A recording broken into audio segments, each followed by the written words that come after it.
Dungeons and Dragons, everybody!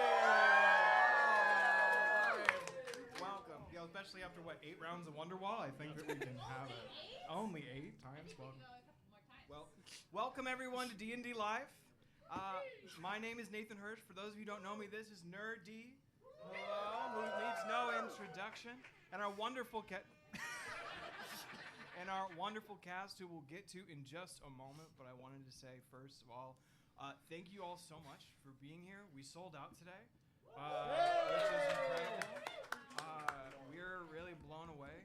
I'm still processing it, and the lights. It's hot on stage, and here we are. But it's also hot because all y'all are hot, and I didn't think that everybody would be uniformly hot who bought a ticket, but I should have known. It's how we do at nerdy shows. That's what we do. Yeah, all right, that's how we do it. All right, well, I want to say a couple more things. First off, thank you to Pilllar for hosting us all the way through June. Yes.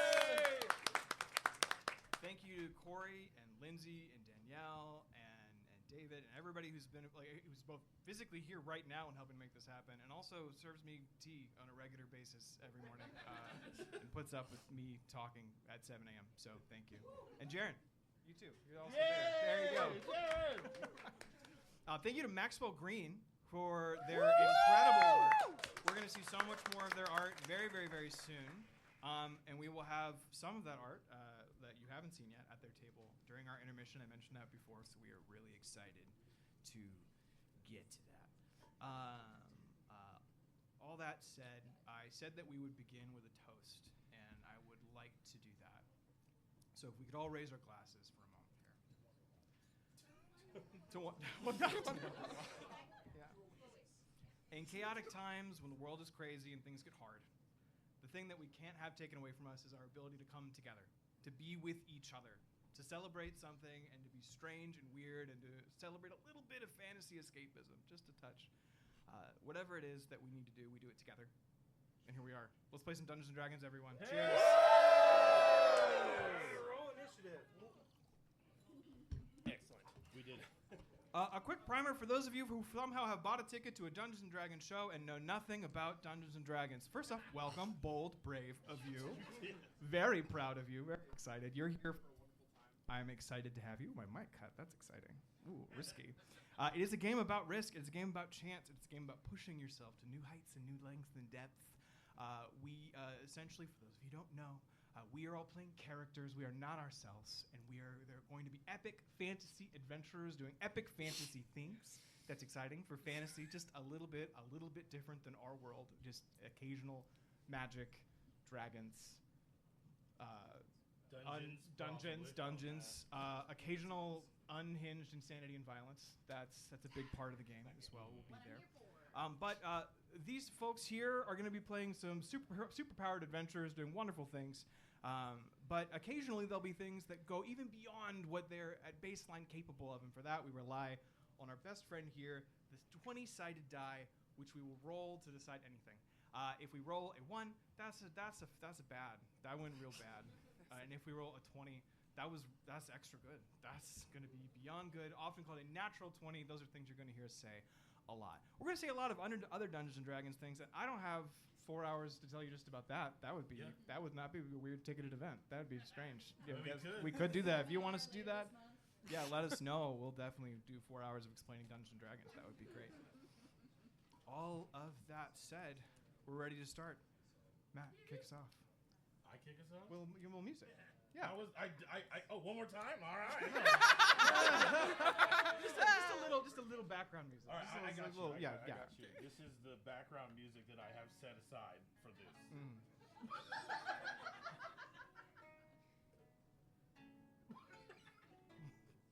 This is what I have. No, we're good.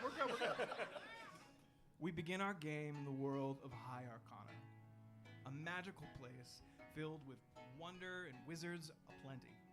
But we start not in some famous dragon's hoard or in a mage's tower, but instead deep, deep underground in the Worth Mine. We wind our way through dark tunnels until we eventually find a single bright spot of light, lit by shining arcane runes, hanging over 2 cloaked figures. Gabby. Yes. Would you introduce yourself and your character? Hi, my name is Gabby Pearson, and I will be playing Melba Arnhill. She is a small, round halfling woman who she's like decked out in very academic-looking clothing. She has little pouches all over her belts that have like various little tools and everything, and she is most likely like off in the corner of the cave, like looking around, like on the ground or at something on the wall. And if we could just, I believe we have an image for this, just a real-time shot here. Lindsay, if you could hit that first slide. Here we have Melba from Expo Green. Everyone, welcome in. All right. Melba, you are speaking, of course, to your mentor, your wizard master, right here. Master Scoresgoat, who turns to you and says, Melba, do you have all of the gems packed? All of them? I think so. I think everything is pretty well packed together. There's a couple over here. I'll go grab them. But I think that's everything now.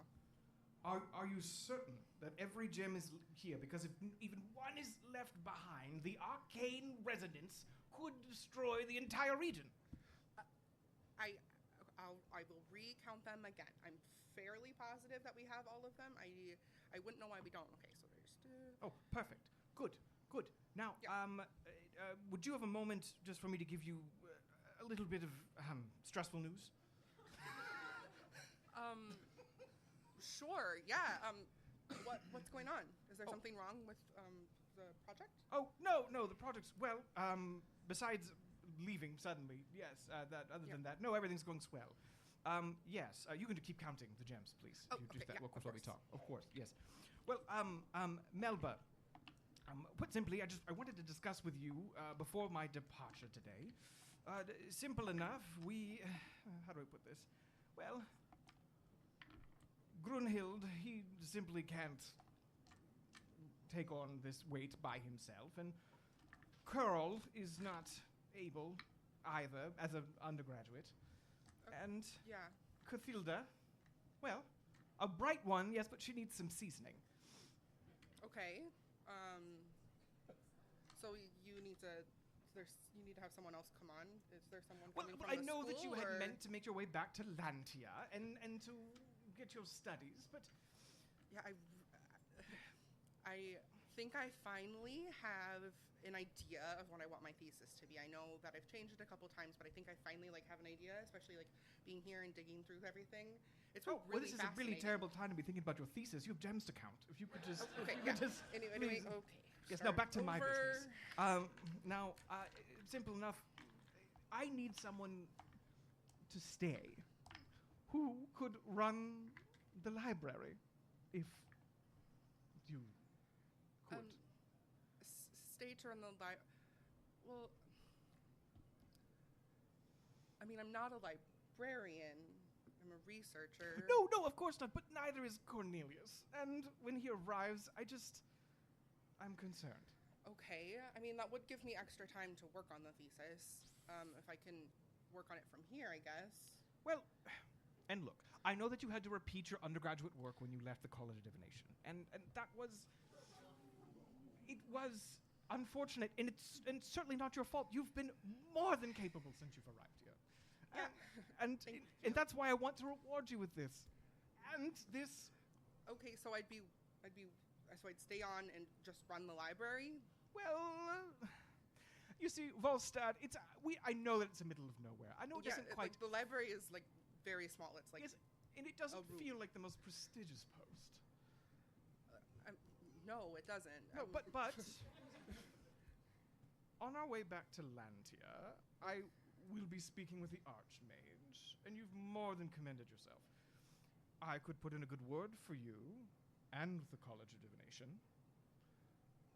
Oh. And consider some doctoral work. Maybe even tenure. Yeah, I would be more than willing to stay behind and run the library, I Perfect. guess. Well, thank you for agreeing. I'll be going now.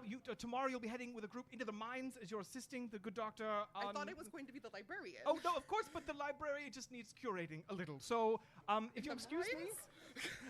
and he begins swiftly, magically packing his bags with a swoop of his wand, and a few things begin flying around the room, including all of the gems in a rapid manner that you just counted. I think... one thing. Yeah? Follow me this way. Okay. He takes you winding through the tunnels. Now, as you know, the earthquakes recently have unveiled new depth of the mine, places that the miners have never noticed before that no one's ever found. And while you've seen extraordinary wonders here, he opens you into a chamber that even you have not witnessed just yet. It opened up this morning, Melba. Look here. And he parts a door, mounted in the wall. You do not know when he would have had the time or carpentry skill to do so. And you see in front of you a strange sight. Statues lined up, row after row. Hundreds of them, in a cavern that boggles the mind in its size and scape, cathedral-like to your sight. Come closer. He Okay, steps down a stairwell, beckoning you forward, and you walk and wind your way through the statues. As you approach closer, make an Arcana check for me. Our first roll of the game. First roll! Do-do-do-do! Arcana 6. That is 25. We're rolling along. With a 25 in Arcana, you immediately begin searching your mind deep into the depths of your arcane ability and see something strange. The material these statues are made of is not stone or glass, but some kind of composite you've never seen before. Maybe it's metal, but it's soft and pliable to the touch. You see that each of them is jointed. They seem to be able to move fluidly, though they all sit stock still in a mockery of their complexity. What in the...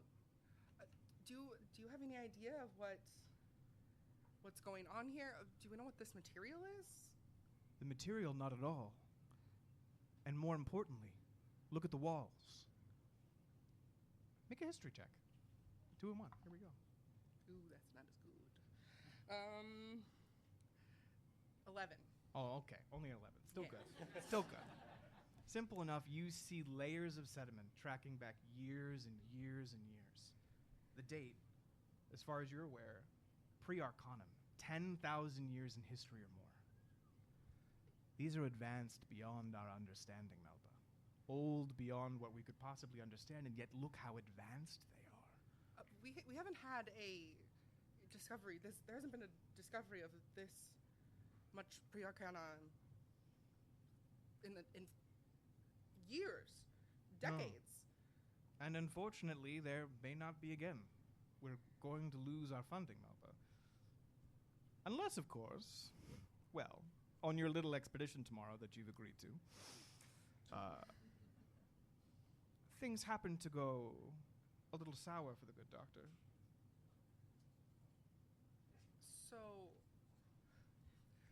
So, I just need to be crystal clear on what you're asking of me. Of course. You are offering to talk to the Archmage. Yes. About potentially re-entering divination in a doctoral Yes. capacity. No, you'd be in charge of the people who before would be in charge of you. The ones you don't like. Yes.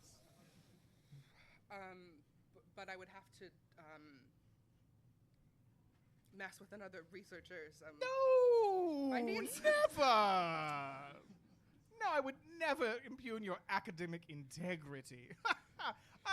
But, well, if he happened to have some kind of mishap, or if there was some kind of mischief from the good Arcanum of Durad, well, it should be reported. Oh, okay, so just report on what happens. Yes. If there's any funny business The or re- anything. Yes, exactly. The reality of what happened to Count Kalo. Okay. Okay, I think I can do that. I can definitely write a report on the reality of what is happening in the moment. Good. And yeah. Good, wonderful. Love to hear it. Great.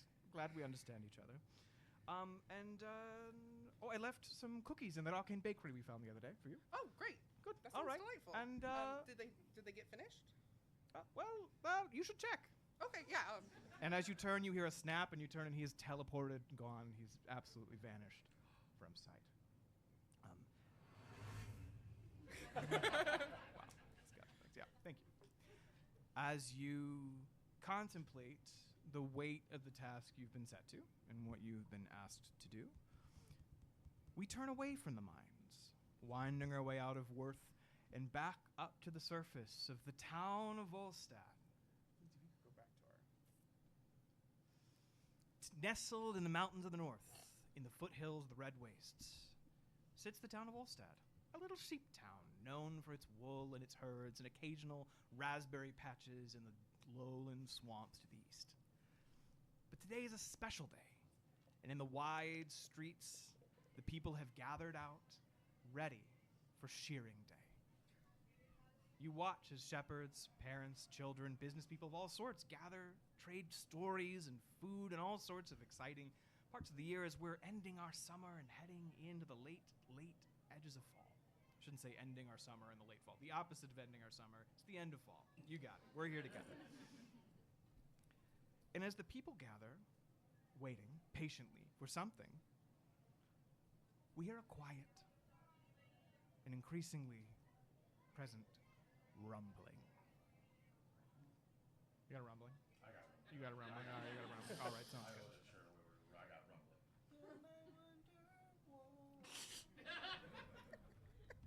Julia, amidst this rumbling, would you introduce yourself and your character? Hi, I'm Julia. I'm playing Ovid, who is a stocky, 5-foot-something, kind of utilitarianly dressed shepherd. They have a wide-brimmed hat, pulled kind of low down to kind of shield them from the masses in town. They are cloaked in a lot of like woolen garb, surely sheared from their sheep herd. That is a tongue twister. But they've got under their hat, they have kind of like a haphazardly cut mullet. Absolutely. Yeah, we love mullets. Yes, Gordon sun-kissed skin. They've spent a lot of time in the fields with their sheep, kind of making their way through town. Walking fast. Well, Face is Mr. fast. you're doing a little more than walking fast, Ovid Drover. Yes, indeed, on shearing day, the Trascan tricorn sheep, the pride of the region, is driven into town for shearing. But unlike the sheep that we know in this magical land, these sheep have a unique and wonderful characteristic. Rumbling. We hear it again as you look in the distance to see a cloud of dust, diving in and out of the earth with massive claws as they burrow through the earth. Are Trascan tricorns, a whole herd of them, and riding this earthquaking wave of mud is Ovid Drover. Would you go ahead and make with advantage an acrobatics check for me? Yes. Good advantage. Natural 20. Hey! That's what we're here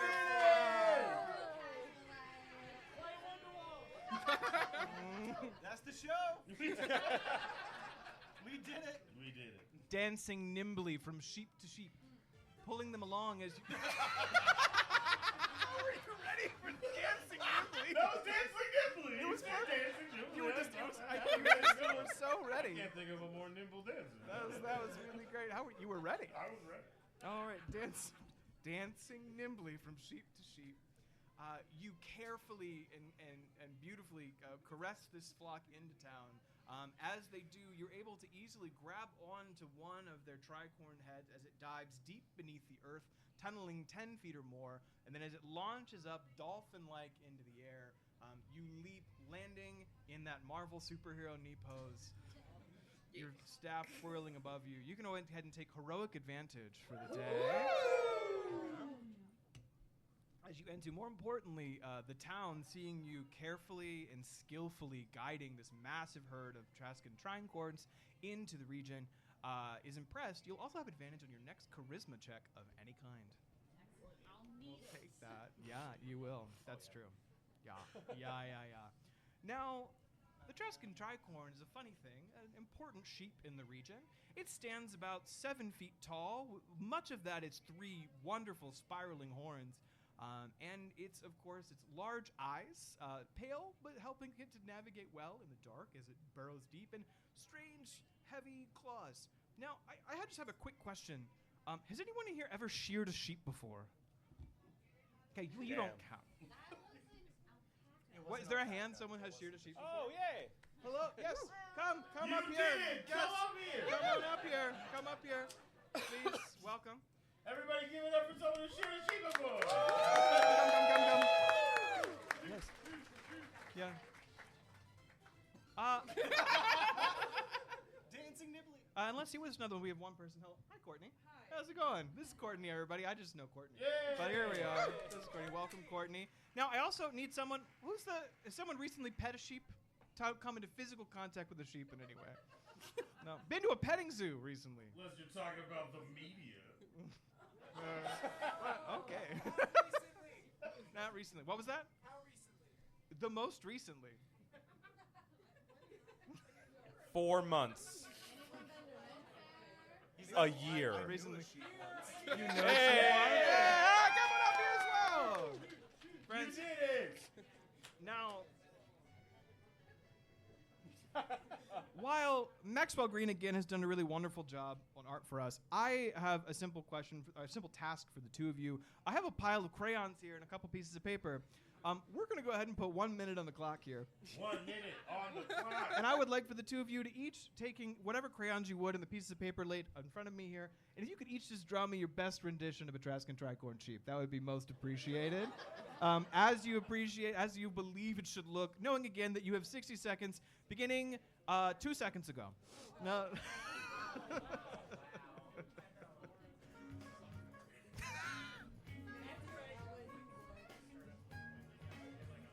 This episode of D&D Live was brought to you by crayons. They're like little wax things that you can just rub on paper and it leaves a residue and we like it. You can eat them, yeah. You're listening. Pre-shearing. Pre-shearing. We have not sheared just yet. Of megafauna. You have 30 seconds left on your sheep run. Remember, they stand 7 feet tall. Yeah, freaky eyes. Freaky horns. eyes. Their biggest ship. I forgot what else was said, but They Oh, got multiple freaky colors. feet.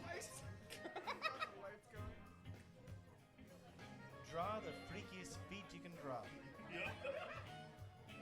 All right, we got 10 seconds. 10 seconds. I would say 10, 9, 8, 7, 6, 5, 4, 3, 2, 1. Shoot! Hello. All right, now pause a moment. Let's see. Where was I? All right, so we have our sheep. Here we want. We also have 2 artists who came up as well, who both can draw, which is great, which is There's a direct convenient. correlation between being an artist and, And being touching sheep. sheep. Yeah. All right, we will begin right here. Let's go ahead and show the crowd our first sheep.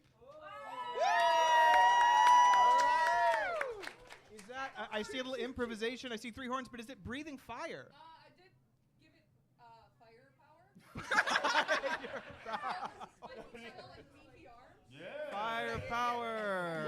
All right, all right. Firepower. All right, and let's hear our next sheep here as well. Yeah, what do we got here? Oh, 3 horns. All will both be for right. sale after the Ooh. It's got really big llama energy, which I love. Yeah, I like see the height. Llamas are just tall sheep. Yeah, that's true. Llamas are just tall sheep. Prove me wrong, and then I will say it differently. coming through? Boop, boop. Okay. All right. Am I still coming through? We all good? Okay, cool. My mic is free. All right. Well then, let's. I think that we could pick. Let's have our crowd pick. Let's first start. Would you hold this up? Cheers for party. We win our. All right. And then over here we have our. I think we are both we're really both wonderful renditions. Quickly, I would like to show you the technically official. We'll see who got the closest. If we could now show us Ovid Drover and their companion sheep.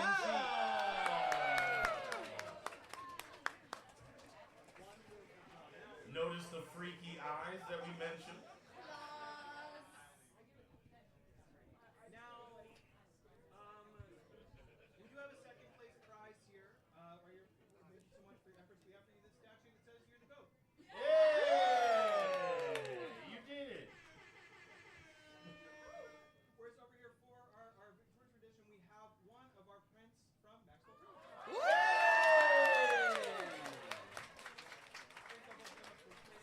then if one of you could pin this to the wall over here for Nana. We are also playing here, by the way, in Nana's basement. Everyone, welcome to Nana's basement.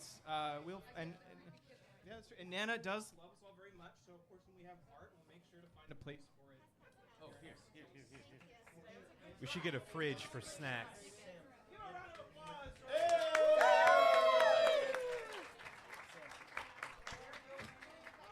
More opportunities and more wonderful prizes here. Yeah. That'd be crazy if I did that.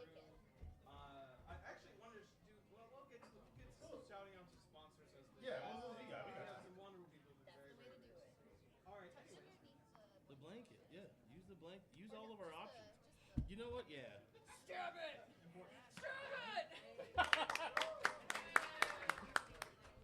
I'll take the creepy white child. Wonderful. Beppo, yes. I don't have a song for that. Child. Yeah. There it is. Yeah, now. The whole time. Here's the thing. If you look away, it won't stop looking at you. So just have that the whole rest of the time. Oh no. Creepy white child. I'm gonna move it. Yeah. Just hold her the whole time. Just hold her. Yeah. What's your name? I don't know. Bah. There we go. Haven't found out yet. I'm back. I made it. Thank you, Lindsay. Lindsay, if needed for crowdwork purposes, is our Mike Gremlin of the evening. Thank you so much for being our volunteer Mike Gremlin of the evening and general awesome person. Thank you, Mike Gremlin. All right. Moving back to our scene, Ovid. You land off of the wave of sheep, which immediately skilled shearers begin gathering around and ushering in these now docile, calm, and well-managed sheep by your expert druidic hands as they make their way to the shearing floor. That's true. Now, as the folks are celebrating, you see muscling their way through the crowd, which parts for them due to their importance, a figure you know well, Baron Smith Tanner, the Lord of Wellstad. He approaches approaches you. Oh, well, hello. Good to see you, Ovid. It is a great pleasure to have you as always. Thank you for your kind work for the town and all that you do every day. Good. Very. How goes the shearing day for you? Well. Good. This too as expected. Very good. Nice nimble work. Good dancing. And you brought the band with you this year. Excellent work they did. They were very ready. Yes, the music. The band plays the same song again. There you go. Yeah. Oh, yeah. They kind of just follow me around. Music majors. On this year of this most auspicious shearing day, I was hoping that you might join me for a drink, that we might reward you for all your efforts and all that you do. You don't. Wonderful. and they make you way over. There is like a couple of steins and a big beer cart. As it's a big kind of festival atmosphere. It's very Oktoberfest, right, for Volstead. And as the people are partying and dancing and generally making merry, the Baron pours for you a foaming mug of dark ale. As they hold their own, they kind of motion for you to cheers with them, and then take a thick, heavy draft of their drink. Well, Ovid, we don't get to see each other very much. Not like this, no? I'm in the fields. No, yes, of course. Of course, the field's very far. Yes. Well, good that you're here. I was hoping I would see you today. Any particular reason? Why, well, yes, Ovid. But you see, I'm always so reliant on your expertise. I'm not trying to make y'all laugh right now. I'm just trying to break Julia as hard as I possibly can. I need to know Great this. job. What's the name of this character? This is Baron Smith Tanner. I'm Bellin. making- Baron Smith Tanner. I'm making him come back. You're making him come back. We talked to him more. Marriage. Baron Smith Tanner. He is the best Baron. I don't. It's just evolving. It's worse. Really? All Bailey's are bastards. ABAB in the house.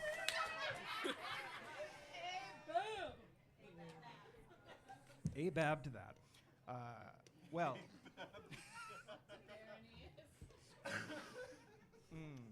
By the way, this game takes place under medieval feudalism. Brought to you by Kings. So. We could be sponsored by feudalism? Yeah. Yeah, that's fine. All right. Well. You see, you have heard much about the mining project, yes? Unfortunately. Tell me how you feel about the mining project. It seems like he's feeling out his last Also trying to figure it out, yeah. And self-correcting care for it. mid-sentence. You don't care for it? Say more. Say more? A little more. Sheep don't like it. The sheep not like it. Oh, well, that is unfortunate. The rumbling, the stank, the byproduct from the mining that comes out, like, it's disgusting. Yes, no, the electrum is very gross for the environment and the sheep. The sheep. Exactly. Good. Well, I'm glad to hear that this is how you feel about it. You see, yes, no. For you see, while we know that the mining project is bringing much, I've done this to myself. Much, as the mining project has brought much business to Wallstad. You can say that. Wallstad, and after all, the sheep are the core of what we are, because Wallstad means wool. True. Yes, very true. So you, as our druid, your opinion is most valuable. And while it's important to bring industry of all sorts and to continue to develop and grow, it must be done in... Make an insight check. All right. Ovid. Not bad. You say? Yeah. That's a dirty 20. 30, 20. Nasty 20. There we go. Nasty 20. All right. Covered 20. With that nasty 20, you get the idea, the strange sense that Baron Smith Tanner may have an ulterior motive, that he may be trying to butter you up, as they might say. As they may say.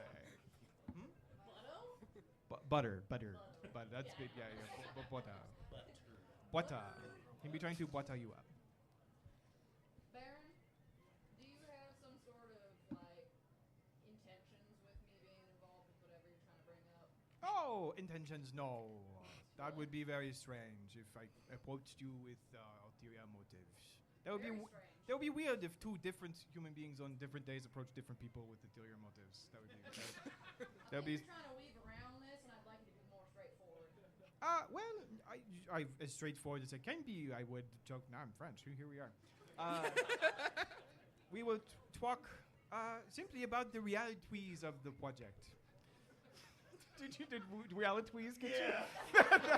That got you. I'm having a real tough time. I'm having a great time. There we go. My hands are sweating. This is so silly. All right. This Baron's an elusive one. Elusive. Elusive. Was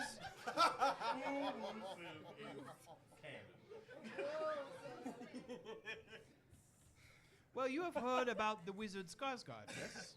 How he is leaving town. No. Well, he will be leaving town very soon. Okay. Yes, because you see, well, the head of the Merchants Guild, Miss Liari Longfoot, complained about his recent survey. She said very much that she did not trust that his worries about the earthquakes were in good standing, that instead that he was simply trying to negotiate a better deal for the mining contract for the people from Lantia. So it's good he's leaving? Well, not necessarily, because Miss Longfoot, it is strange that she would do this. I do not understand. It does not make sense to me, because he has been a good wizard, doing good work, and the mine would benefit her personally, so that she would work to slow the project is very strange.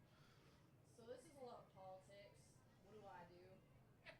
Well, you see, there is going to be an expedition tomorrow, and they are going to be diving into the deep earth, which is you as a master of Trashcan Tricorns are quite able and well managed in, and they could use some support from a guide, so to speak, as they delve into some of the deeper parts of the mine with a different wizard to confirm Mrs. Skarsgård's Another research. wizard?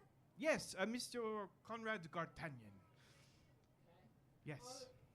Do you need me because you need my sheep, or what? No, well, no, we always need your sheep. They are very important to the town. But we simply need your expertise present to see what's going on. I will be frank with you. I am concerned about. Right. I am concerned that there's something very strange going on, and when it concerns so many major projects and the safety and sanctity of our flocks, that we should have a careful eye there who can keep an eye on what is happening.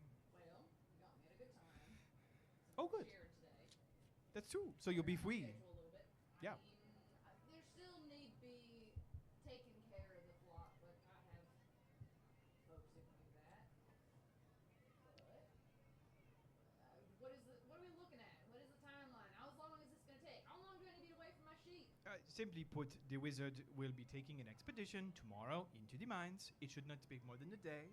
He is simply to go to one of the spots of arcane resonance to prove for himself that Skarsgård's theories that there is some kind of arcane ley line causing the earthquakes in the region, that they are bunk.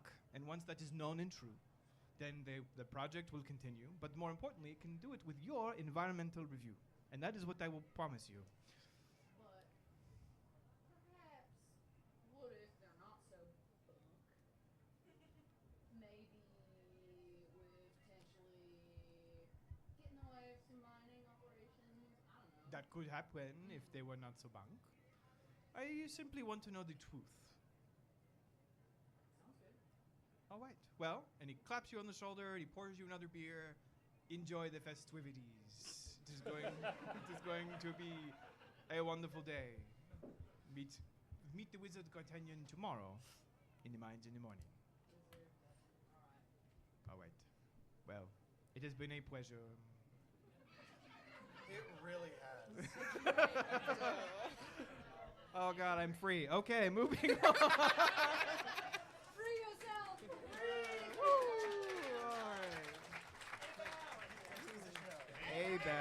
Abab, everybody. All right.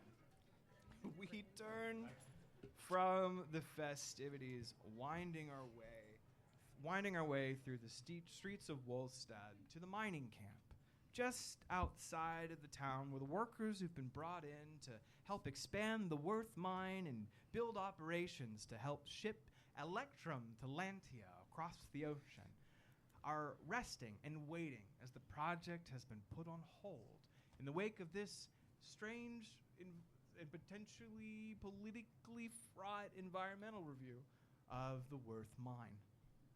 And as we wind our way through, the camp, while separated from town to help make sure that things can be kept peaceful and well, as some of the locals have some issues with workers coming in and out, etc., it still comes right up to the edge of town near the oldest tavern in Wolstadt. Now, I have a important question, if you'll just give me a moment. I should have had this prepared here. But we had a sold-out show today, and that is just really incredible. Again, I say that again, and I can't be thankful enough about that. And I wanted to, let me make sure I'm saying the right name here. I wanted to actually look back, not that the person who bought the last ticket isn't awesome. That's pretty rad. Thank you for that. What I'm trying to grab here is the person who bought my very, very first ticket. So I want to make sure that I have the right name here. Oh, well, here, I'll play this. Yeah, while you're doing that. What's that? Perfect. Thank you. Thank you. Just grabbing our music here.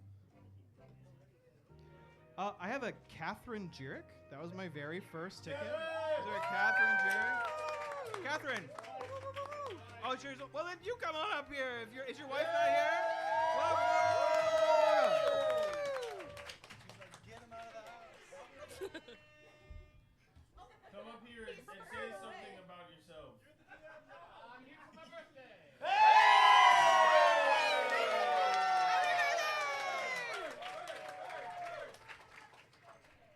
Do we deserve to sing you a song for your birthday? No? Okay, let's all pick a different song collectively and sing it at the same time.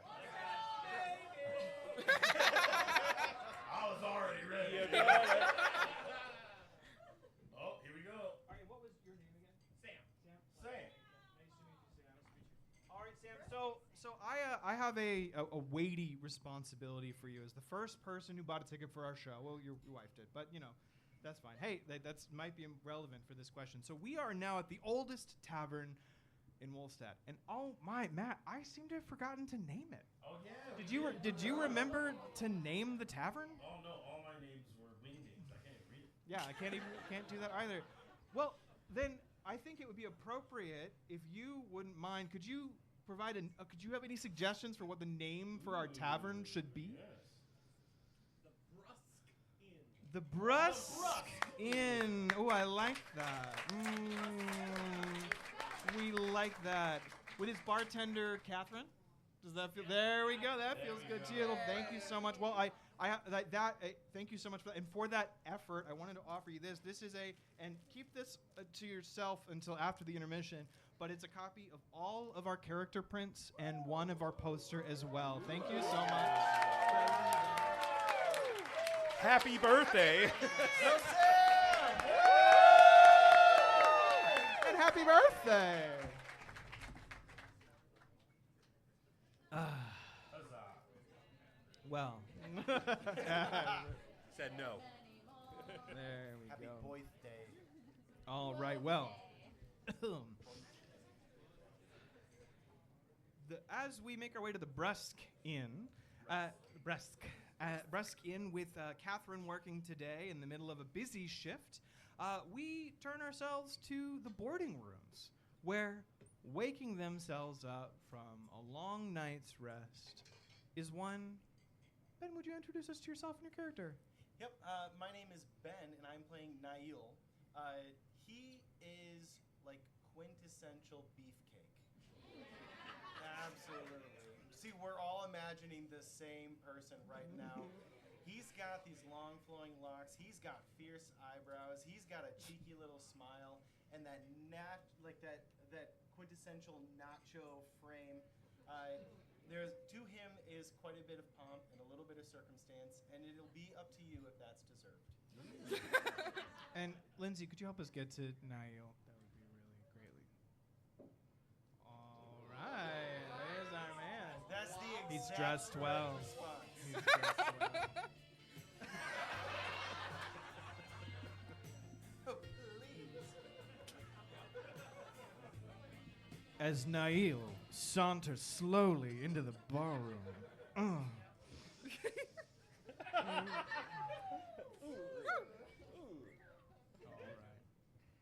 Niall, you make your way to the bar room where you are, as a part of your room and board, breakfast prepared. And as you walk down, you see your good friend John Long waiting for you. John, how's it going? Oh, well, Niall, it's good to see you, buddy. It's always good to see me. 1 second. Hey, Catherine. Beer. Yeah, what do you want? A beer? I would love a beer. Okay, yeah, absolutely. sure. And I All right, wink same at old. her respectively. All right, there you go. Respectively. Yeah. You and John Long sit down at the bar for a beer while Catherine works. She's busy. She's working her shift. She's going to be on her own for the moment. I think we should leave Catherine alone. I think we should leave Catherine alone. Hey, don't forget to tip your bartenders, everybody. Everybody, all right. And then leave them alone. Microphone gremlins. Or your mic gremlins. Don't forget to tip your mic gremlins, Tip too. your mic gremlins. Always tip your mic gremlins. And bark. That's true. Well, Niall, it's just good to see you. Just, just having a man of your caliber in town, right? We don't get folks with your skill so often. Please, John Long, I couldn't stop. Well, I could, but I mean, after your work in the Milesian campaign in the South, why, you're just an expert of the sword, an expert of strategy, and your tragic hardship. I'm embarrassed. You've heard of all of that? Really? Well, who hasn't heard of your daring deeds? He turns, waving out to a relatively crowded tap room. Yeah, who hasn't?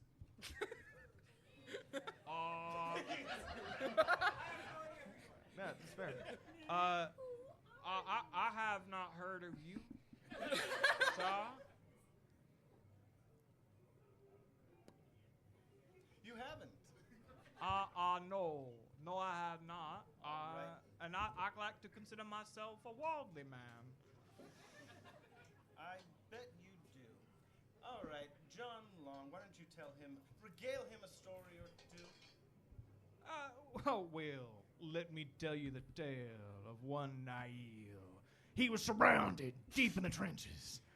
Arcane bolts flying left and right, and he hefted his mighty sword and charged the battle line. And there he lifted on one shoulder, not one, not two, but 7 men, carrying them as he could through the battlefield. And as the bolts did fly, he was struck in the knee. He fell, hurling the 7 men to safety in the trenches. Then tragically he slew most of the enemy battalion, and they took him unconscious, where he did do 7 years in the most dangerous of Milesian prisons in the far south. That about wraps it up. Yeah, that's about. There may have been ingratiated details, but largely it holds true. It wasn't 7 years and it wasn't quite 7 men, but largely true, yes. Heroic nonetheless. Well, if my name isn't Jaren, I think I do have I don't know that I fully believe you, sir. Could we see some demonstration of your abilities? Is this John Long or is this Jaren? No, this is Jaren. This is now Jaren. Gotcha. I tried to be less southern. Don't we all? Well, Jaren, let me ask you, are you a man of the sword?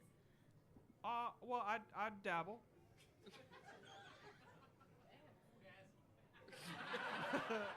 That's right. Yeah, this is also people in the tavern who have. This is also people in the tavern. This is the tavern as well. Surprise, you're in the story. Nice job. All right. Well, hey, Jaren, why don't you show me a quick parry and thrust? Oh, okay. Parry and strike. Well, I guess- Probably a better way to. I guess I should probably roll today some too. Let's see how he does. All right. Jaren, he thrusts with his sword, and then he parries. It's appropriate, if a little readable. No flourish or anything at the end, but capable. He's held a sword at least before, once. Jaren, I appreciate your mettle. I really do. Well, you can't have any of my money.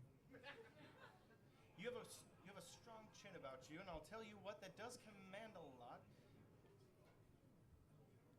The battlefield is Some look like a piece of art. Some are like a song. But, Jaren, I'll tell you, the better listener you are, the better singer you are. When you give them a parry and strike, you set up a motif. A beautiful lilting melody.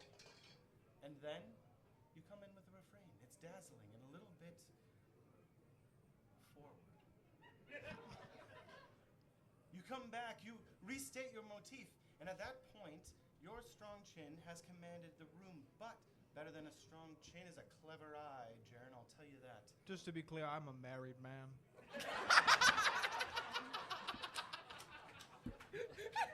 We all have our shortcomings, Jaren. But better than a strong chin is a clever eye. And as you've reinstated your motif, you recapitulate, and then you draw them with your eye over to the corner. They start to move and to dance, but they don't realize you're leading. Oh, Now, I I am? realize I'm mixing metaphors, Jaren. Keep up. Make a quick persuasion check for me, just with advantage. With advantage. Oh. Advantage. Eat it, Jaren. With advantage? Yeah. It was good. Okay. Which one? Persuasion? Yeah, that's the one. Ha ha! 22. 22. You watch as this demonstration for Jaren, he's listening, but the people, you've stopped passers-by as the crowd watches, rapt and engaged with what you have to offer, waiting with bated breath for the climax of this speech, where it might head, anywhere that you might take them. They're waiting on you. So, Jaren, look at me. Far better than a strong chin is a clever eye. You could telegraph and you could misappropriate and you could obstaganspigate I could the what? whole situation. So when you move over, you're reinstating your motif. With a large flourish, you move your eye. And if they're good, they're looking at your eyes. And at that point, that's when you strike. Good. That's what I learned in those 7 years. In Malaysia, is it?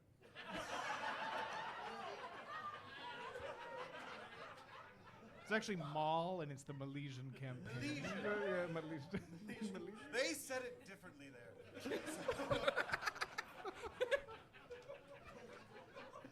So you took me in with your dialect. So, Jaren, that's what I learned. All those long 7 years, as John Long said. Wow, I feel as if I've been stabbed directly. That was incredible. I'm convinced of your prowess, sir. Thank you for your time, and I'm so sorry to have wasted it. Can I purchase? This is John Long. Could I purchase you a drink? John Long's getting me one? No, that was me using John Long's voice to be Jaren, which was wrong. Jaren says, "Can I buy you a drink?" Jaren, let me tell you a thing. No.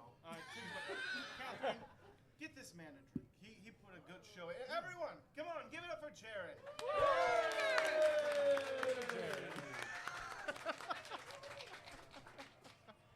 And everyone buys Jaren a drink. And he gets dangerously intoxicated. And Catherine starts to worry. Catherine is a good bartender, does cut him off at some point and begins giving him watered down and eventually watered drinks. Nice job, Catherine. Great bartender. Yeah. The real hero of tonight. Yeah. Well, with that, John Long kind of pulls you aside. And as people now, you've built an atmosphere and excitement as people now begin sharing their own stories and back and forth. And just before you can get caught up in the bodiness of it all, John Long pulls you aside, arm over your shoulder. Well. Good to see you. It's good to see you. That was quite a thing you were stating back there. Well, yeah, it's mostly things I said. It is mostly things you said. Yeah. Well, look, I just wanted to make sure people knew you right. I really appreciate that because you know why we're here. Yes. Yes. Are you asking me I'm just wondering if you care to offer any exposition in this moment.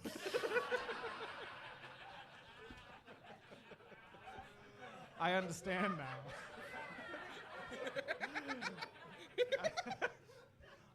Well, after all, I did put quite a bit of work into getting you this job. I really appreciate that. Yeah, of course. And, And the Baron will be most impressed with your work. And after that show, I'm sure word will reach her soon enough. So, what should I be doing next? Well, you should do well tomorrow. You've been hired as muscle, you know that, and you need to be muscle, actually. But come on, the motif thing worked, right? Here. In the mines tomorrow, you might need to use that sword. All right.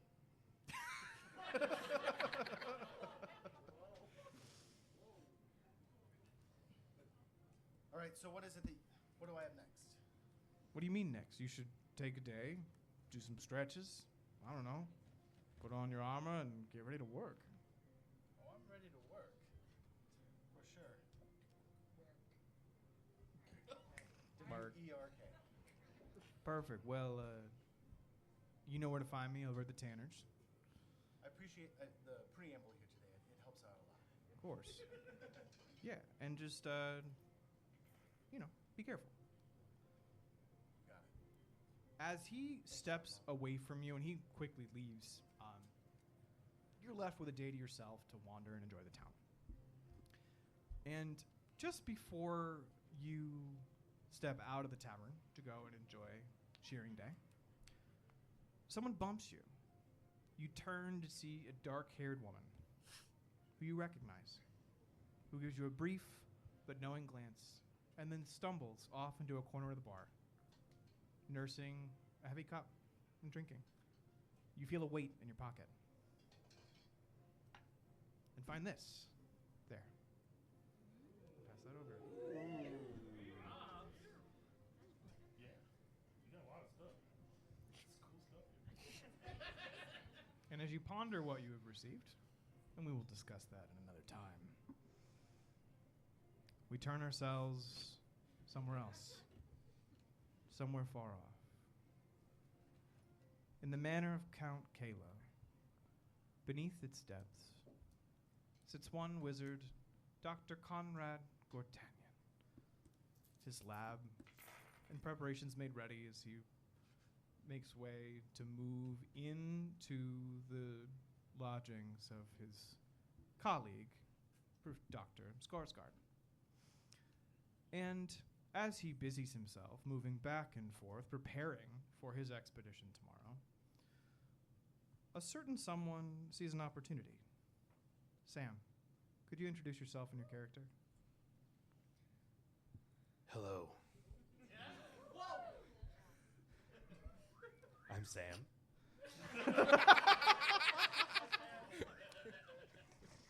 And for right now, that's all I'll tell you. And don't show anything, okay? That's all right. There we go. Okay. Yeah, keep him up. Yeah, I can keep him up. All right. You make your way into the depths of Kayla's house. You have found that through a basement door under the dark, there is a secret tunnel hidden underneath the manor. Secret tunnel. Secret tunnel.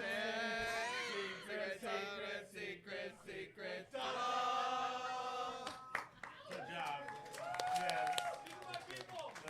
These are our people. We are in That was gonna work anywhere. It was gonna work here. good company, everyone. All right. As you begin to step into the tunnel, knowing your target is ahead, you take a step forward into the darkness, narrow, cloying, damp. You creep forward carefully, stealthily. Make a stealth check for me.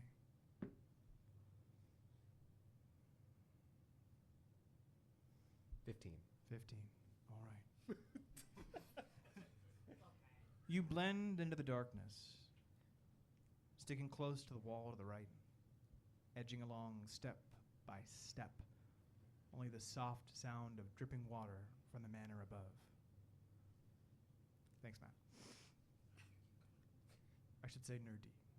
Either way. This is nerdy. As you step forward, your breath held. Suddenly, a brightness to your right, an arcane rune activated. Make a dexterity saving throw.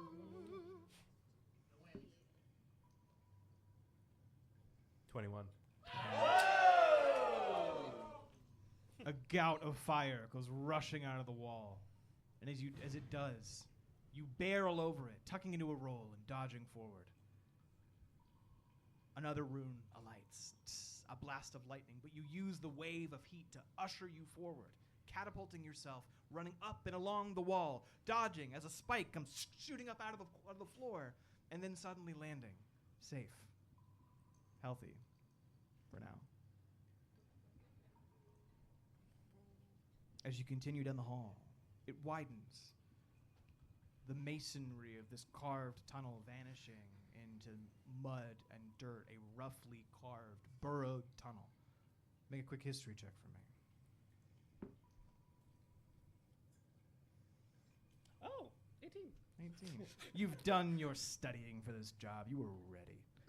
You know that the burrowing sheep of this land leave tunnels behind, and that on occasion some less scrupulous types might use them to their advantage. Lucky for you, you get to turn the tables on them today. That's right. You continue down the hall, this time ready. Make a perception check.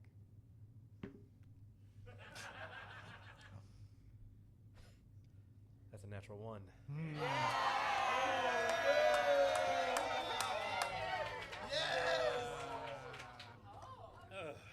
Confident. Oh, so confident. How many jobs? How many places? How many names have you forgotten? Oh, lost in this. Wow, I love the red. Lost in this. This is great. Lost in your own prowess for a moment. You miss this last rune, activating, blasting you with light. Make an intelligence saving throw. Not that one. Don't get a 1 next time, baby. 8. With an 8, suddenly, the floor opens beneath you. You hear hissing as suddenly snakes rear up out of the ground, coiling up and around you, dragging you down into the darkness. I appreciate that. Yeah, as these deadly, poisonous asps rear their sharpened maws to strike down at you, what do you do? I'm a punch one. Punch that snake!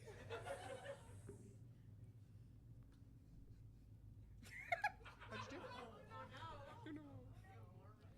Yeah, can you get a darker red?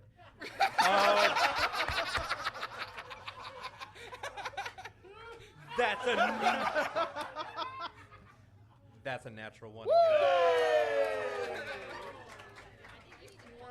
This is bad. This is not good. You strike at the snake and instead jamming your hand directly into its fanged maw, the sharp pain digging into your hand.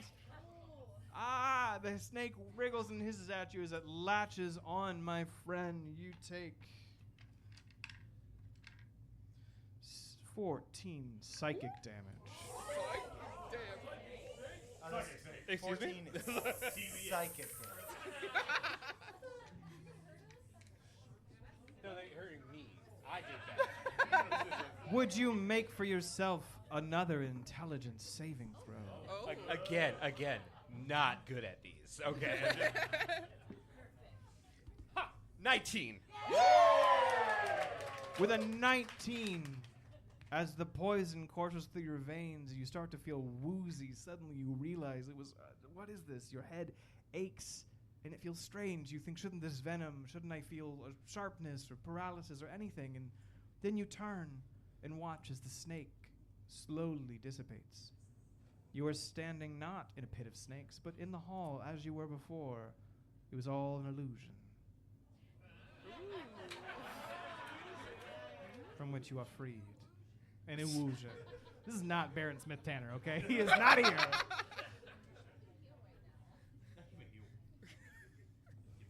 On guard, you carefully make your way down the hall, triggering a few more traps until eventually you arrive at your destination, the office of Wizard Conrad Gartanian. His quarters here on the edge of the mine have given him time to prepare himself for the expedition to come, but there's no way he could have expected this. How do you prepare yourself before you open the door to a powerful wizard's quarters?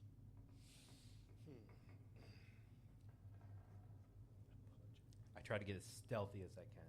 Okay, give me that stealth check with advantage. You're here. You made it. 2 dice, thank you.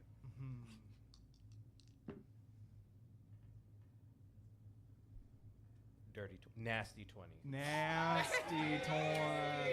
You know what we're talking You about. carefully open the door. It's a nasty thing you said, isn't it? As you low to the ground, pull yourself into the room. You see a simple quarters, a bed, some dresser, a desk, a relatively orderly room, and quickly clock every good place to hide. Importantly, you note a large chest in the corner. As you look around this room, how do you prepare your trap? The first thing I'm going to do is put a bell on the door. Tight bell. Done. Easy. The bell hung to the door, ready. Then I'm going to try to grab some nails and put them at the front of the doorway. Okay. Ow. Yes. That's pretty spooky of you. Yes. Nailed it. All right. Kevin McAllister. Very Kevin McAllister. Yeah, Yes. it's very strong. All right. Now what? Now what do you do? And then, are there any windows? There's no windows. We're Excellent. underground. There's one window and it sees dirt. That's I can't have that. I'm going to put nails by the window. just in case. Just in case. Just in case. I'm going to check the room. Can I do a perception check? Perception away, baby. 17. With a 17, as you search around the room, you note, now with your experience with arcane runes, that there are a few on the ceiling. Your stealth has allowed you to avoid their eye, and what they do, you're not sure, but you don't appear to have triggered them, just barely noticing the etchings on the ceiling. Though you know to move very carefully in here for now. Excellent. I'm going to just try and get as close to the chest. Try to open that bad boy. Of course. As you open the chest, you look inside. You see there'd be plenty of room for you to hide here. It's almost perfect. You note that there's a few simple belongings inside. Some books, some bags, a few arcane ingredients. What stands out to you, though, is a crystal clear wand that sits adjacent to, kind of off to the side, sort of raised up, in a little box on a little black pedestal. Not pedestal, a little cushion, little black cushion. I'm going to grab that wand. You're going to grab that wand. I'm going to grab the wand. All right. You reach out and grab the wand. Now, a quick pause. I had an actual crystal wand, and it was really dope. I found it, and I was so excited that I had it. And then I looked at my partner, Joey, today, and I was like, I'm so excited that I have this wand. Look at it, and then I dropped it, and it shattered. And it made me very sad. That happened today. So while I figure out what this wand will be, for now, I have a replacement wand. It's going to be this lighter. We can Give pass me this over to fire. Sam. Yes, fire. Pass that over to Sam. This is going to be our temporary, maybe permanent wand. It's our placement. So there we are. That is our wand. Yes, perfect. You didn't know this was pyrotechnics, did you? As you hold the wand, you ponder it for a moment, feeling a sort of spark, a kind of closeness, and suddenly you're drawn. I need you to make a wisdom saving throw for me.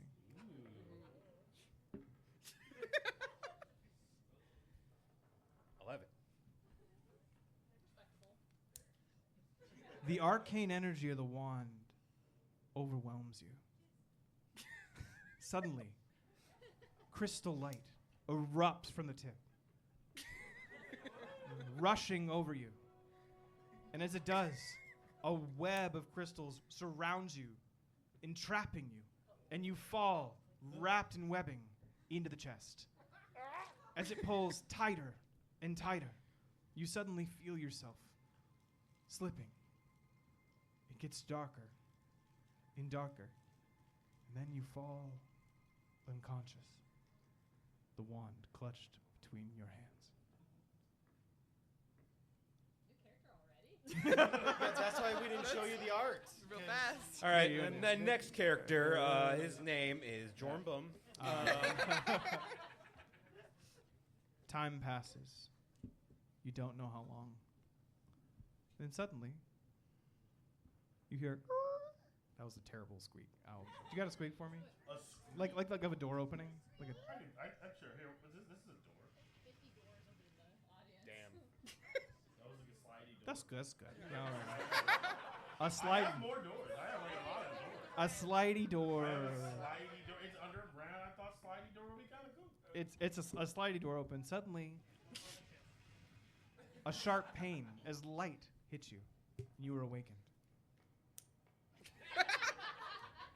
You are dazed. You don't know where you are. You don't know what happened.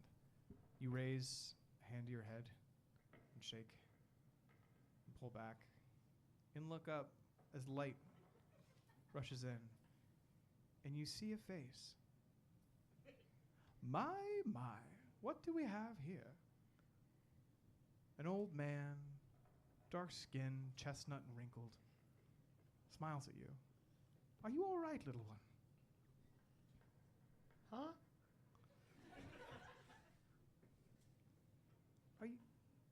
Are you okay? And he reaches in slowly and like puts a hand on your shoulder. Are you okay? You seem dazed.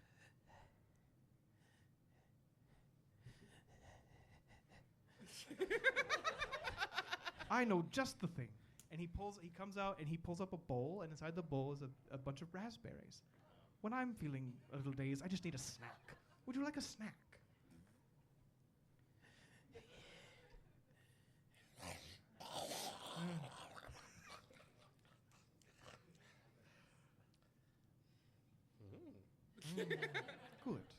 Good.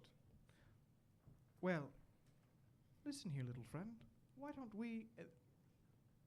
Professor Gartanian. Excuse me. And he turns away, and as he does, the top of the chest closes, and as the light goes away, you suddenly feel woozy again. And while you have the snack, feeling a little out of yourself, you fall backwards, asleep, unconscious again. And we'll return to our friend soon. A day passes in town, each of you enjoying a moment before you make your way over to the Worth Mine, where you are to join in an expedition with the wizard Conrad Gartanian, who's taking on the research project of one Dr. Skarsgård, who has commissioned his apprentice, Melba, to act as an advisor to pass on whatever knowledge might be needed. And of course, we have our good friend, Ovid, who will be joining as an expert in the local ground to help the good wizard navigate our way through the mines. And our muscle, ready to strike down any dangers they might face, of course. As all three of you arrive at the mine, you're greeted by the good old Baron Worth himself, the oldest man in town. Hello, everyone. Welcome to the mine. Is that you, Ovid? It's good to see you. How is your Aunt Naomi? It's been some time since I have seen her. Met her?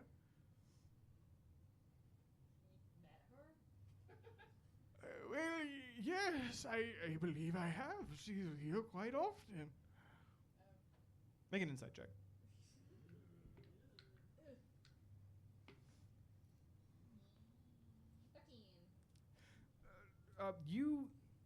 he's a little senile. You know your aunt has been here before, but it's been decades. Yeah. It's not likely that he's maybe just in a different time of his life. That's all right. Well, that's nice. Yes, very nice. Yes, of course. And all of the rest of you, at this point, you arrived first, but turning, you can see approaching behind you are two figures you are not familiar with, as we see our friends here arriving. Hello, everyone. Welcome. Hello. Hi. Are we getting started, or what's the plan for the day? Oh, I don't know. I thought you were just here to say hello. We're here for a job. Oh, well, the mine is not hiring right now. And also, I mean, you have quite the job now. Well, we do try to be fair to our workers. I couldn't pay Press you. shearing season. I'm here for a job. And then as he's kind of stumbling through that, the Dr. Conrad Gartanian steps into the room. Wizard of Dorad, an expert in transmutation magic and the leader of your expedition. Hello, everyone, and welcome. I am glad you've met with the Baron, of course, whose approval is needed for all of us to be here. Thank you so much for your patronship. Oh, it's so wonderful, of course. Yes. Now, are all of you ready to begin?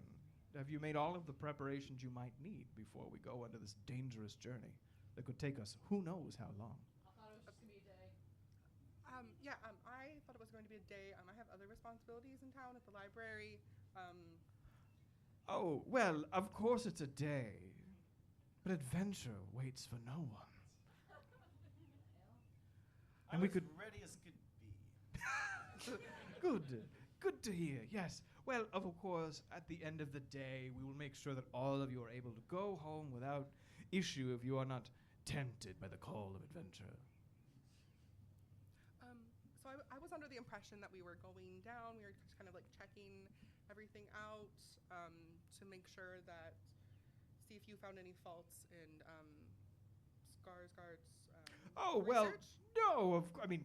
Dr. Skarsgård is one of the greatest experts of his field. I'm certain there's no faults in his research. I simply am here to confirm the truth of the matter. Why, there could be all sorts of arcane mishaps down here. Why, in fact, today, a series of arcane runes erupted near my quarters why, I'd never even seen that they were there. I think you should show us immediately. Did you alert people to this? Oh, no, I'm fine. I think we should go immediately and see what the matter is. Oh, I mean, sure. Yeah, he goes over and takes you over to his quarters and like where all his stuff is. And you can see there's a couple of porters there who have started loading all of his things into a cart. And you can see that amongst that, you can see there's all sorts of wizardry accoutrement. And like there are also like there's a large amount of clothing like that's currently being packed away in like a trunk. You can see there's a large chest that looks like it could carry either money or food or who knows what could be inside that chest. And a large and enough rations that looks like it's like for more than a day. A little unclear, but like rations. You're packing up. You coming with us? Yes, of course. Just a few things, a few knickknacks here and there to make sure that we're ready. Yes. Do you not to take Lucky Charms with you on your journeys? Do you not have? Magically delicious. That's more. I just need it to be abundantly. Do we need to get more supply? Are we going to be there for more than one day? Yeah. No. You said, Do "Are we ready?" need But supplies? What are we ready for? We make insight checks, both of you.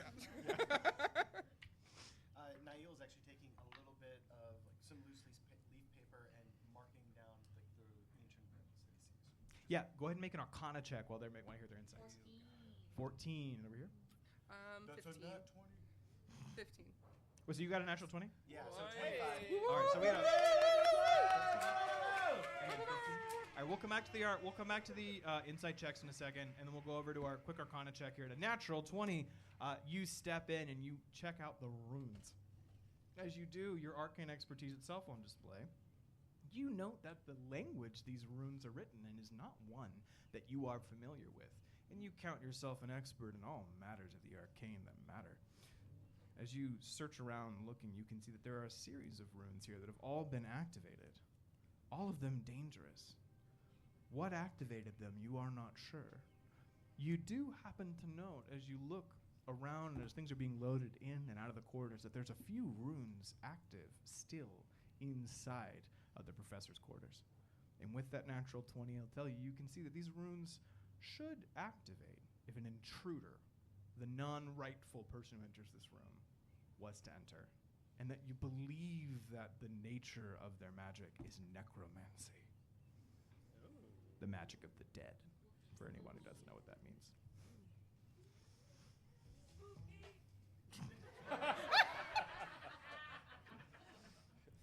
There's no way you just had that. Yeah. Oh, I do. Shout out. We've had meetings for this. Yeah. We've been ready. A lot of stuff. We were ready. I wave over. Is it Conrad? Is that his name? Conrad Gartanian. I'm afraid, Conrad, these were set off by an intruder of some sort. Have you had any strange dealings in the last since 5:30? No one untoward has been here. No one untoward. Has there been anyone toward? I've just been so focused on my preparations for our journey that I've Just been taking a quick look around. Can I see anything else out of place? Anything? Yeah, make an investigation check, and while you're doing that, I'm going to answer our insight check for the two of you with a 14 and a 15, or backwards, whichever that one that was.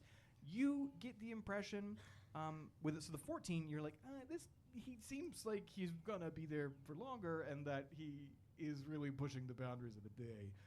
Melba, with a little extra insight for you, you know that he is only commissioned to do a day's worth of survey, but suddenly something tickles your brain about a certain Professor Gartanian, a renowned archaeologist who you have heard of, who is known for pushing the boundaries when something truly strikes his curiosity.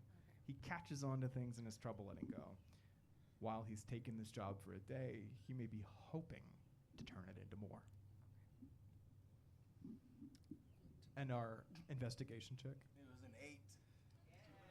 With an 8, as you search around the room, unable to beat a 15 stealth, you don't see any signs of any intruders or anything strange. And while it'd be hard with everything getting packed away and everyone moving to and fro, it's just been too cluttered. Can I take a quick look at a few of the comrades that are here and just, I don't know, if I glean anything while looking at them? Yeah, sure. So I'll let this come with your... Make an insight check. I'll need an insight check on that. Are you sure? Yeah. Okay. 11. With an 11, you see the porters. You don't know their names. You didn't learn anything about them. You can see it is a orcish woman, about 7 feet tall, pretty fit. Looks like she's pretty combat ready and all those things. You don't know much about her. And then you can see a halfling man who is very top heavy, very yoked up here, and maybe he skips leg day. That's, you get fixated on that.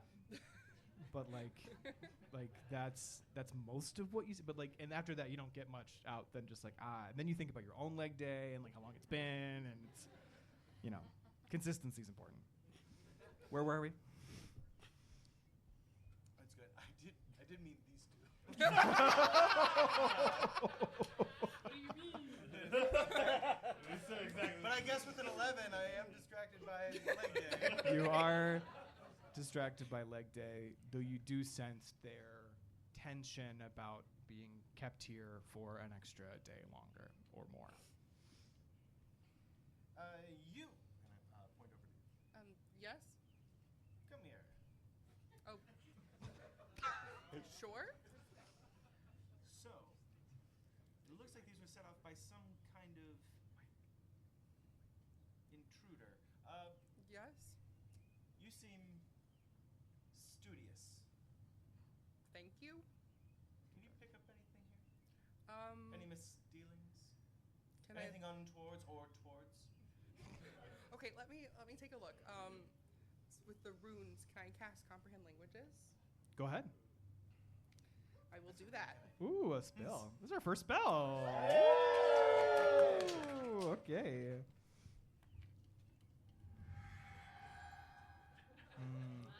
Everything. Describe what this looks like for us as you comprehend the languages.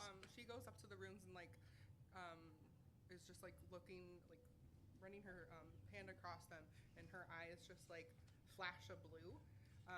And then while the spell is active, they just there's little flecks in them that are blue.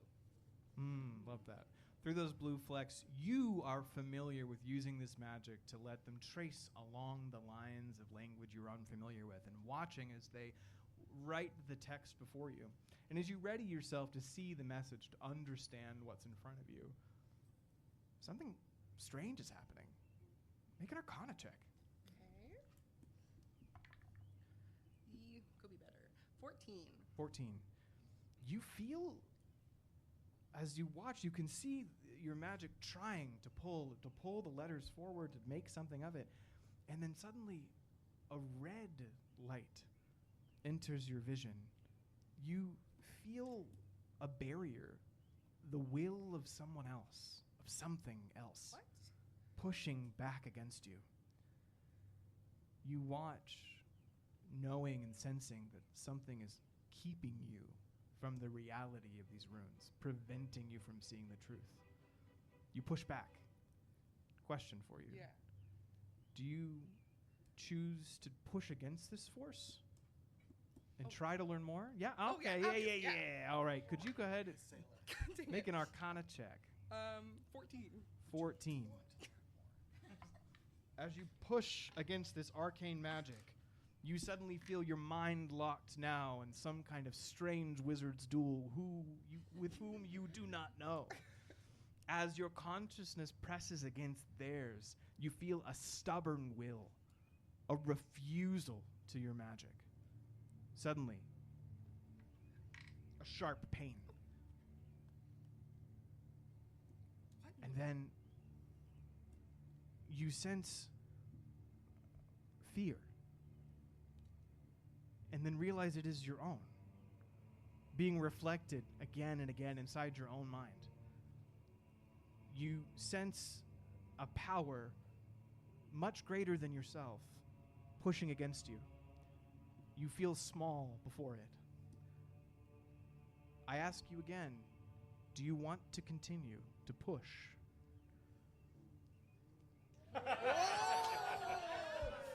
Do I actually see distress? At this point, is your magic visible? Is the blue something people would see?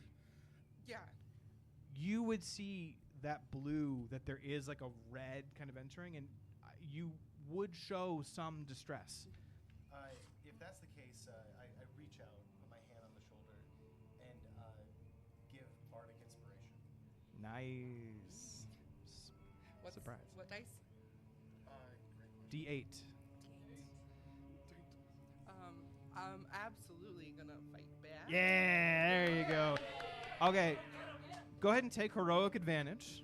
There you go. But not for the roll. You can just have it to use, which Okay. this could be a good time. You don't know. Okay. But you can use it after you roll, so you can see Okay. how this goes. Go ahead and roll another Arcana check. Unless you'd like to try to roll something else. No. Okay.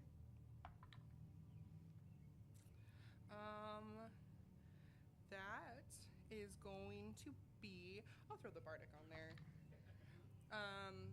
So it was 14, 20, 29. 29?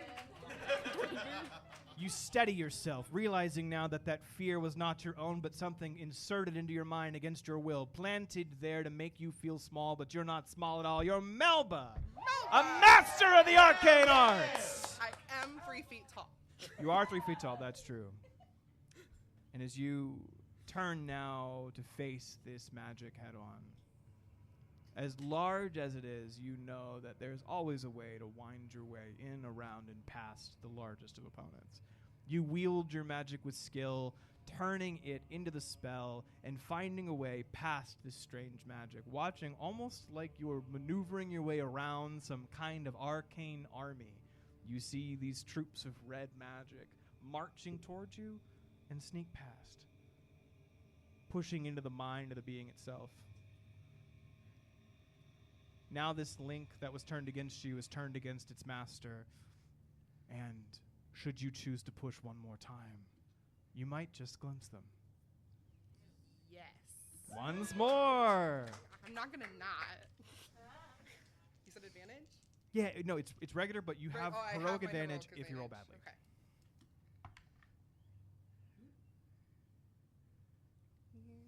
Plus 9 is 22. 22 with a 22. How do we roll over here? Let's do our counter roll. Oh boy. Oh, actually, he got a. Oh! Person got a 3. For those who do not know, Melba is what is called a divination wizard. One of their extraordinary powers is to see the future, and twice per day they can tell me what I roll off of a thing they have over there. And so it goes. That this scary thing. Roll a 3. Became not so scary.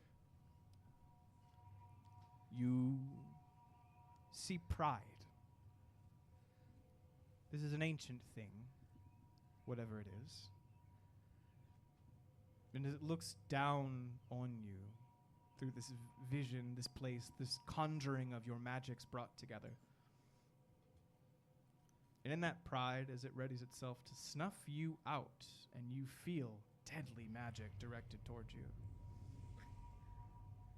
you take this moment simply to see, to truly see, with your expertise in divination. You turn your arcane eye and you glimpse a face. Elven, old, golden hair flowing down to their shoulders, a heavy brow, and eyes laden with pain. And as they look at you, really look at you, they say, "Our time is coming soon, little one. I look forward to meeting you." That magic of death, pain, and destruction that was arcing towards you, you moved just in time. And you can see that they seemed to understand it too, that they had missed, that they had failed. And in this moment, in your success, in your strength, they break the connection. As it steps away, you see the rune before you and the word fire. Okay, I stumble back and go, Well, there.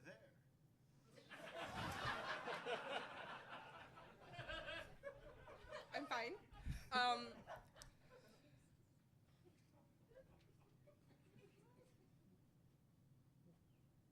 We're not even in the mines yet.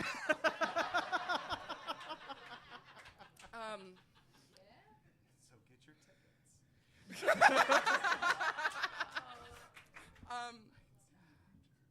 I don't mean to alarm anyone. You don't have any idea where these runes came from? No, they were not here the day before. That's a different one. They were not here the day before. I have not seen them, and you're from around here, yes? are you good or like really sweating? Yeah. There. Yeah, you seem worse for wear, so I stepped in. The very time. triangular porter comes and starts. He gives you a towel. Thank you. Yeah. I just prestidigitated God.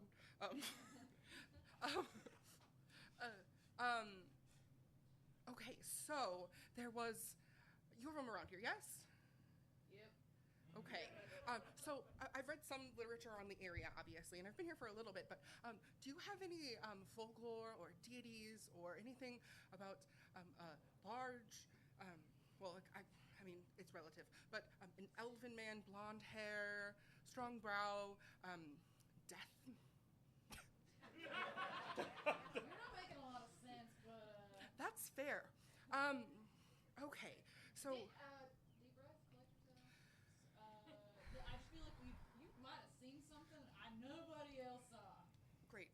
Hey DM, do I know anything about History check. Histora. What? History. Hestra?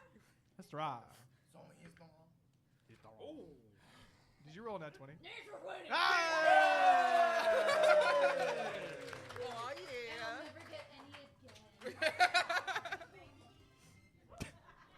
With a natural 20, you search your mind, and with absolute certainty, you know that for 1,000 years, there's not been a single elven family in the region because you know that yours is the only one. No, I never heard of no Nah. Not And even in 1,000 years. Okay. Or something. I don't know. Well. Okay.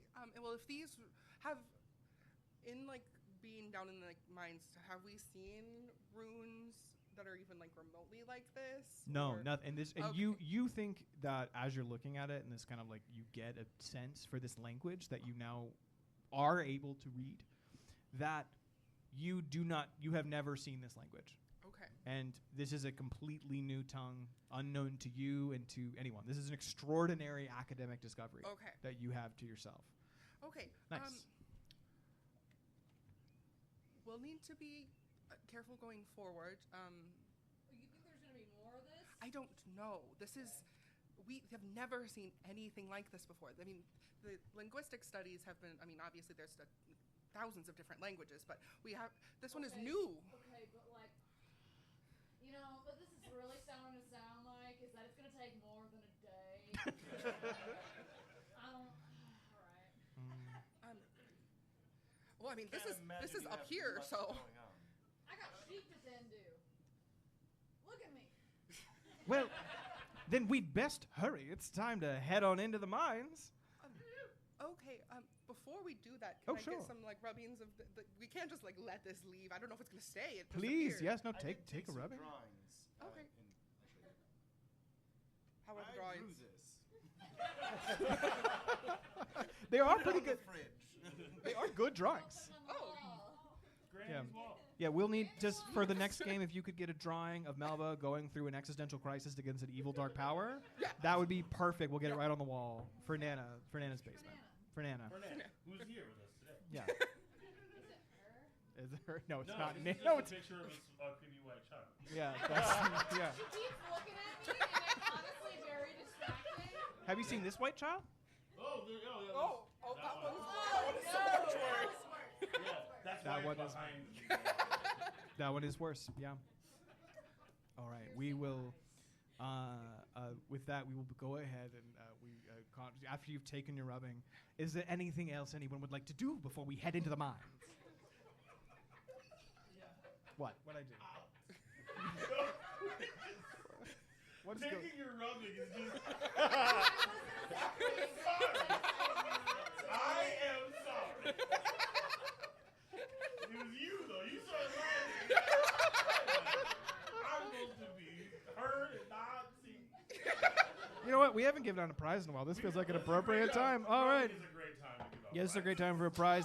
For apparently noticing whatever that was, we have from Wooden Knight Crafts Oh, yeah! an incredible gift. They have for us some branded D10K dice trays that they have carved for themselves for just being a good sport.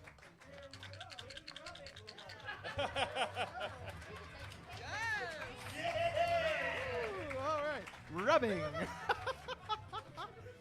All right, that was good timing. All righty then. We move now forward into the mine. Any last minute things anyone wants to do to prepare yourselves before you head into the dark dungeon depths? I mean, mine depths. I'm just gonna. No, I said roll credits.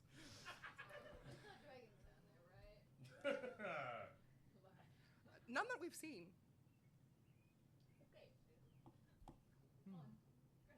Yeah, I'm good. Let's All right. So it begins. You take your first steps, walking into the Worth mine. Baron Worth. Goodbye, y'all. I'll see you soon. We'll have a pot on for you. A pot of what? You don't know. And as you enter into the depths, you're taken for a time through winding tunnels, some first that seem familiar to you, mining tunnels. A few carts of electrum here, the workings of a functional mine there and there, until eventually you reach a crack in the wall. widened, open, natural, the results of recent earthquakes that have slowed the movement of industry in the region while your group steps forward to evaluate the truth of what could be causing this. Is it a natural disaster, or could there be something foul or arcane afoot? You make your way forward, descending into the depths, past the workspaces of Professor Skarsgård that you, Melba, are so familiar with. And as you step forward, I need all of you to make a dexterity saving throw. Everybody.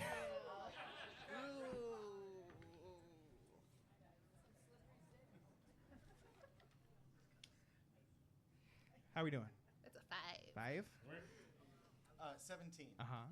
16. Uh-huh. With disadvantage because you're in a chest. That's fair. That's fair. 15. 50. All right. As we've been going, Sorry. I would have been peppering Conrad with like ingratiating questions just to get him to talk about himself and his work and the things that he does. Oh, yes. Well, and that does, there's no check required. Yeah, That's just, I feel like it's easy to do. that's an easy thing to do. He would do that. But as y'all began stepping your way into the mines, who rolled who rolled a 15 or higher? 17. Wow, you guys are great. You're all right. Thanks. You're here. I'm here. That's right. You are here. Give it up for Gabby. Gabby, Yeah. Melba, a tremor goes rushing through the cavern. The very thing that you've come here to investigate, the thing that all of you have been warned about, the dangers of this mine, that there could be earthquakes. One has come. Suddenly the ground begins to split beneath you. As it does, you fall to the ground, tumbling. As it does, you can see the earth beginning to crack towards you. Okay. Stay calm. Everyone else, you stayed on your feet, but nonetheless, things are turning and tumbling. And as they do, as Melba begins to fall towards the darkness, a certain chest comes tumbling off the cart. As it does, it cracks open, and tumbling out of it, Lindsay, if you could show us Sam's character.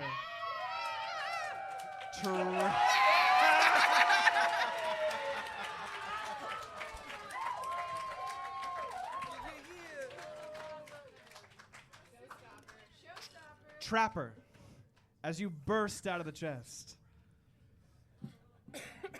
a wand held in your hands, a moment for our audience. Trapper holds in his hands a curious magical artifact, the nature of which you'll come to learn much, much more about. But I call it simply the Wand of Elemental Potential.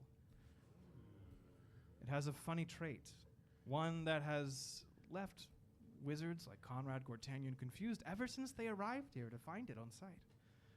Why this wand's trait is simple. It does something different every single day. And I seem to have forgotten what it does today. Now, of course, it never does the same thing twice. But if someone could just say what it does.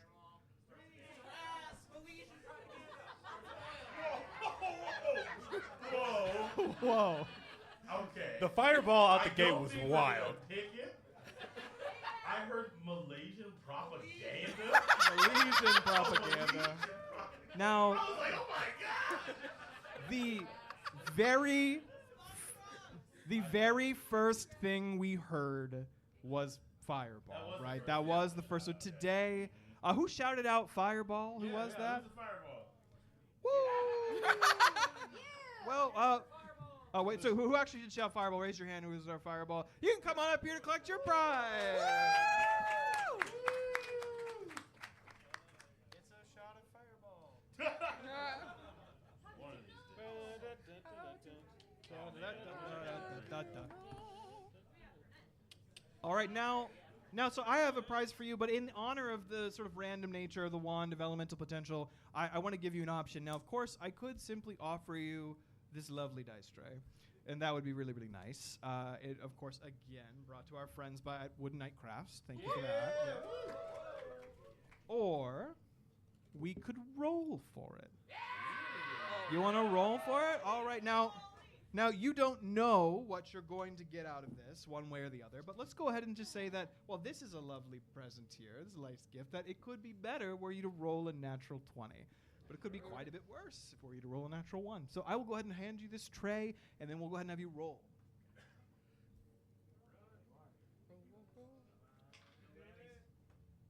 We rolled a 7, everyone. We rolled a 7. Now, with a 7, I do think that does come in just a little below the dice tray, but it's our first day, so I'm going to give it to you anyway. However, our dice tray it is going to come with a little bit of a curse. To receive the dice tray, you also need to take this terrifying white child.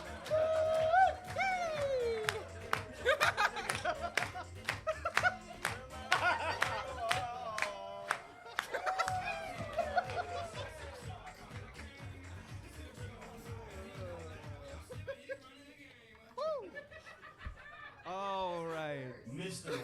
Worldwide. Sam, you hold in your hands the Wander Fireball, which every day you will be able to cast Fireball 3 times per day as an action. You now have 3 castings of the spell Fireball. Everyone's gone. An action. Let's just start from scratch. So then you are aware now of that flaming potential as the crystal clear fills with bright flaming light, 3 orbs of it appropriate that you know that you can use. So as you come tumbling out of the chest, you suddenly see a hallway full of people you do not recognize. Make a quick insight check. You gave a possum fireball. I did. That's what you did. I did. I gave Trapper Fireball, thank you. 25. Woo! Trapper, with a 25, you look before you, and while you see unfamiliar faces, you can see that they are just as scared as you. And for a moment, you're not sure. Well, you don't know who to trust. In the distance, past them all, you see a friendly face. The very man who fed you today. And in this moment, that brief snack gave you the energy to wake up, react, and be ready. Dazed as you are, you feel safe for a moment. I'm going to immediately run towards him, climb up to his shoulder, and then go and just point it to everyone else. Yeah, everyone else. Wonderful. Oh my. Hello. Yes. Good to see you again, my friend. Yes. Hello, everyone. If we could all just stay calm, I'm sure everything's going to be fine. Okay, what is happening? Melba, you are holding on by your fingertips. Can someone please help me? Yeah. I'll get you. Make another. As you reach down to grab Melba, make another dexterity saving throw. All of you. All of you. Oh. 8. Oh no. I'll go. 10. 10. What? Oh no. 4. 14. As the rest of them go plummeting down, including the wizard being pulled down into the dark chasm, you barely hold on with your tail. As you're holding there, the wizard moving forward, do you try to grab onto him or hold him with you? Yes. Unfortunately, he weighs double your carrying capacity as a small possum, and unable to lift that weight as you grab onto him, even your mighty tail is unable to hold on any longer. You cling to the professor. My lad. We've gotten ourselves into quite the adventure, haven't we?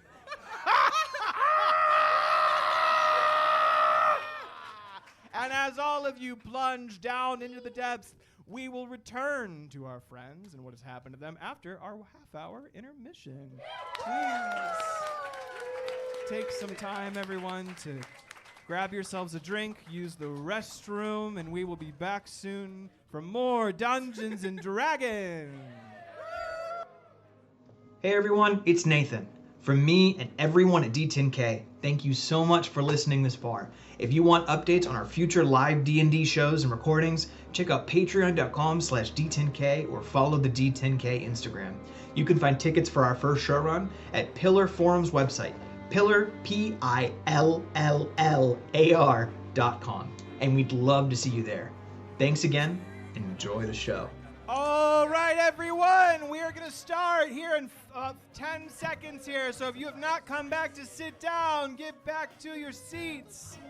Yes, it is time for Smooth Jazz.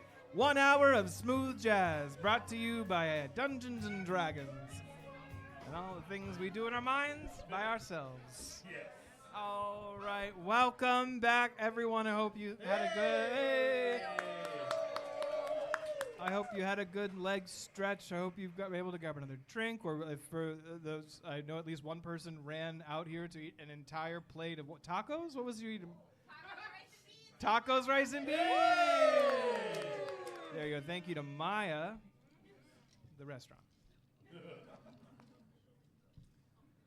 Welcome back, everyone. We find ourselves in a perilous place as our heroes plunge into the darkness unknown. You plummet for who knows how long, dashing yourselves against the walls, the cloying darkness surrounding you. For some of you, more familiar than others, but after you tumble for a time, the quakes cease, and you steady yourselves, unharmed, thankfully. In the darkness, you take a moment to get your bearings. Suddenly light, blue arcane runes, shining. Nice job, Lindsay. Thank you to our gremlin. Thank you, Lindsay, everybody.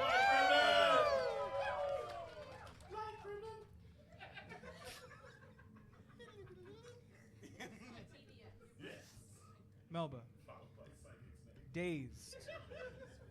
You see more arcane runes alighting around you. Make an Arcana check.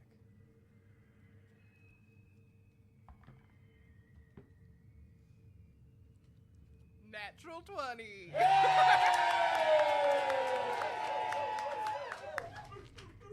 An unnatural 22. All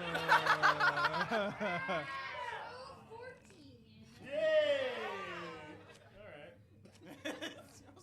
4.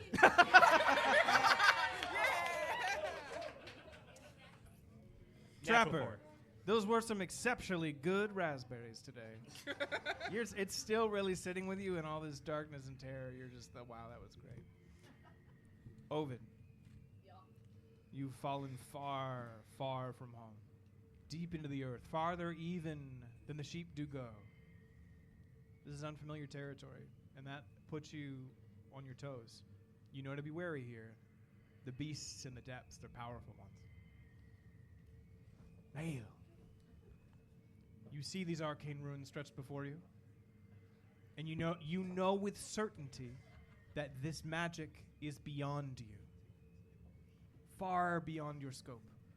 And yet, in your humble experience, you believe this magic does not mean you harm. Melba. This magic is something strange, something dangerous. It defies the Arcanum, breaks the laws set by mages for your safety and the security of the realms. You see magic blended together in foul ways. While it does not mean you danger, you suspect that the runes lain before you were performed by a mage far beyond some of the most powerful teachers that you've run into, pushing the boundaries of magic and science into dangerous and illegal depth. The magic you see mended in front of you is evocation, which you well recognize, and necromancy. What that fuels you do not know, as you, a good student, have shorn away from these fell practices of combining magics. But you know to be wary. There's power ahead of you, dangerous power. Importantly still, these runes line a tunnel that stretches off into the darkness. And at first, while you know you've fallen well past where any archaeological ruins should or could be found, there's a consistency to it. It appears to be man-made. Someone has carved this place ahead of you and dotted it with dangerous magic.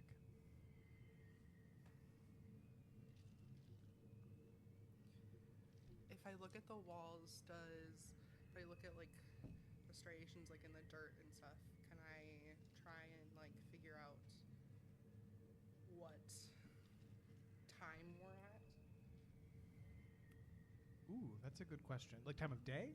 No, like Oh, the era. Like of era. the thing. Yeah, make a history or survival check. Different information.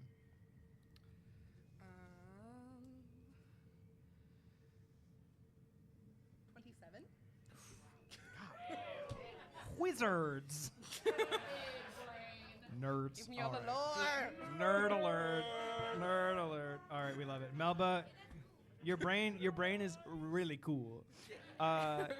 You look at the different striations in the stone around you, and while the area has been worked, you can see from where you began, like before you would step into this tunnel, some more natural rock and stone. An interesting feature of this place is that while this seems ancient, it's difficult for you to place it within the geologic record without having like a deeper sample. Like you're in it, so you can't kind of know where it begins. You have done, as an archaeologist, some studies that would allow you to, even from this little information, identify a certain era. You don't sense anything, and you know that you're an expert of the past 2,000 years, which would suggest to you that it's quite a bit older than that. Okay. Taking a look around, can I see if the runes that we see, are they similar or different from the runes that we saw before we fell? Good question. Make an Arcana check.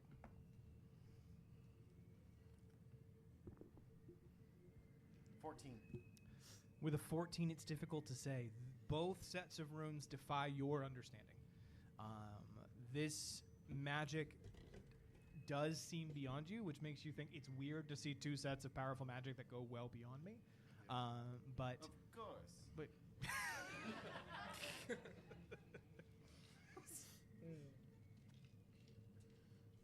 with that, Conrad stands. Well, we find ourselves in quite the pickle. Should we advance, my companions? To where? Well, we could attempt, and he looks up at like this dark tunnel above that's just kind of like scaling off into the distance. You're not sure how far you fell. You bounced off walls. Seems like a difficult move. We could attempt to scale our way back. But who's to say? This tunnel appears to be man-made. Why, if someone had carved this here, why traveling down it could lead us outside. They certainly didn't carve it from here. I'm not sure it would lead outside. It's really old, but I mean. Oh, we could just go look. Yeah, I love that. Yes, let's. Lead the way, Niall. Really quick. Yes, of course. The small possum with the stick. Yeah. Yes, my breakfast companion. I'm gonna cast Speak with Animals. Ooh. Oh. You're casting Speak with Animals? Yeah. I sure am. Love that. Yeah, all right. You now can speak with animals. Hello. You let out the chittering of fluent possum and say hello. You hear possum sounds, which you do not speak.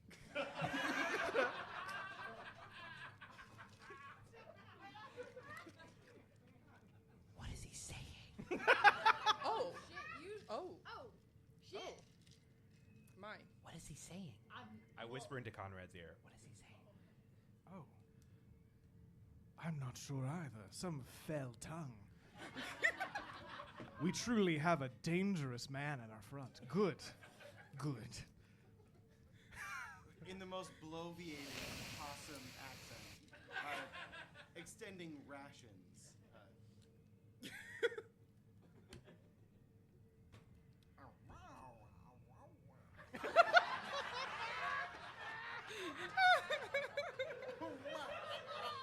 I speak to speak to Conrad. One more time. Just the Wow. I don't know what he's saying, but I do want the food. Yes, well, you'll never know when you'll get a good lunch in the darkness. I get on his hand, and I take the food, and I just say in common, thanks.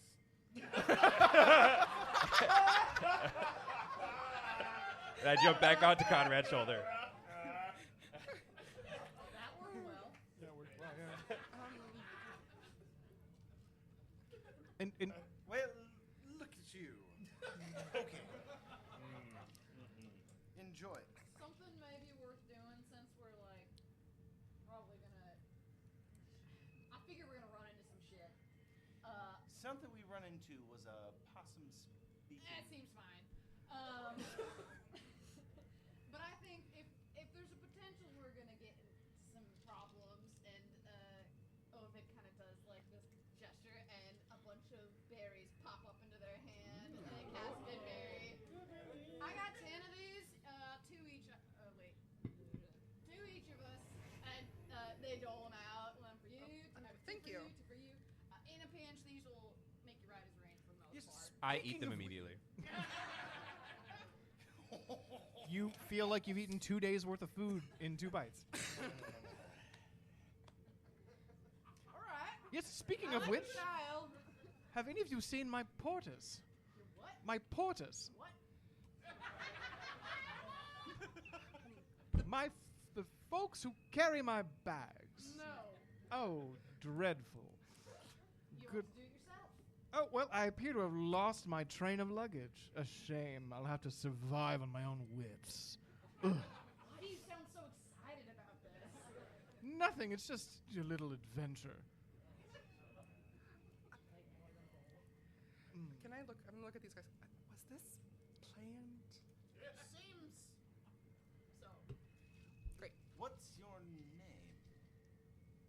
I look over to Conrad in his face, and Your name?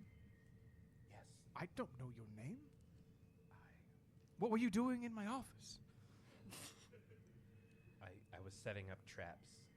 Then you're Trapper, I guess. I'm Trapper. Nice. Did you have anything to do with the runes in the room? You did not. I did not. Okay. Are you lost? Like, No. hey, The wand does do that. Currently. Today is the wand of fireball. One time only, the wand of fireball. so if you don't set me on fire, I will give you more berries maybe later. Just saying. Interesting. Okay. So we have to figure out a way out of here. Yeah, I didn't mean to ask you. What do you make of these runes? Can I look at the runes again? Yeah, go ahead and make an Arcana check. Drawing attention to the, like, what are they? How do we do? No, I got another natural 20. Wizards! You only get 2.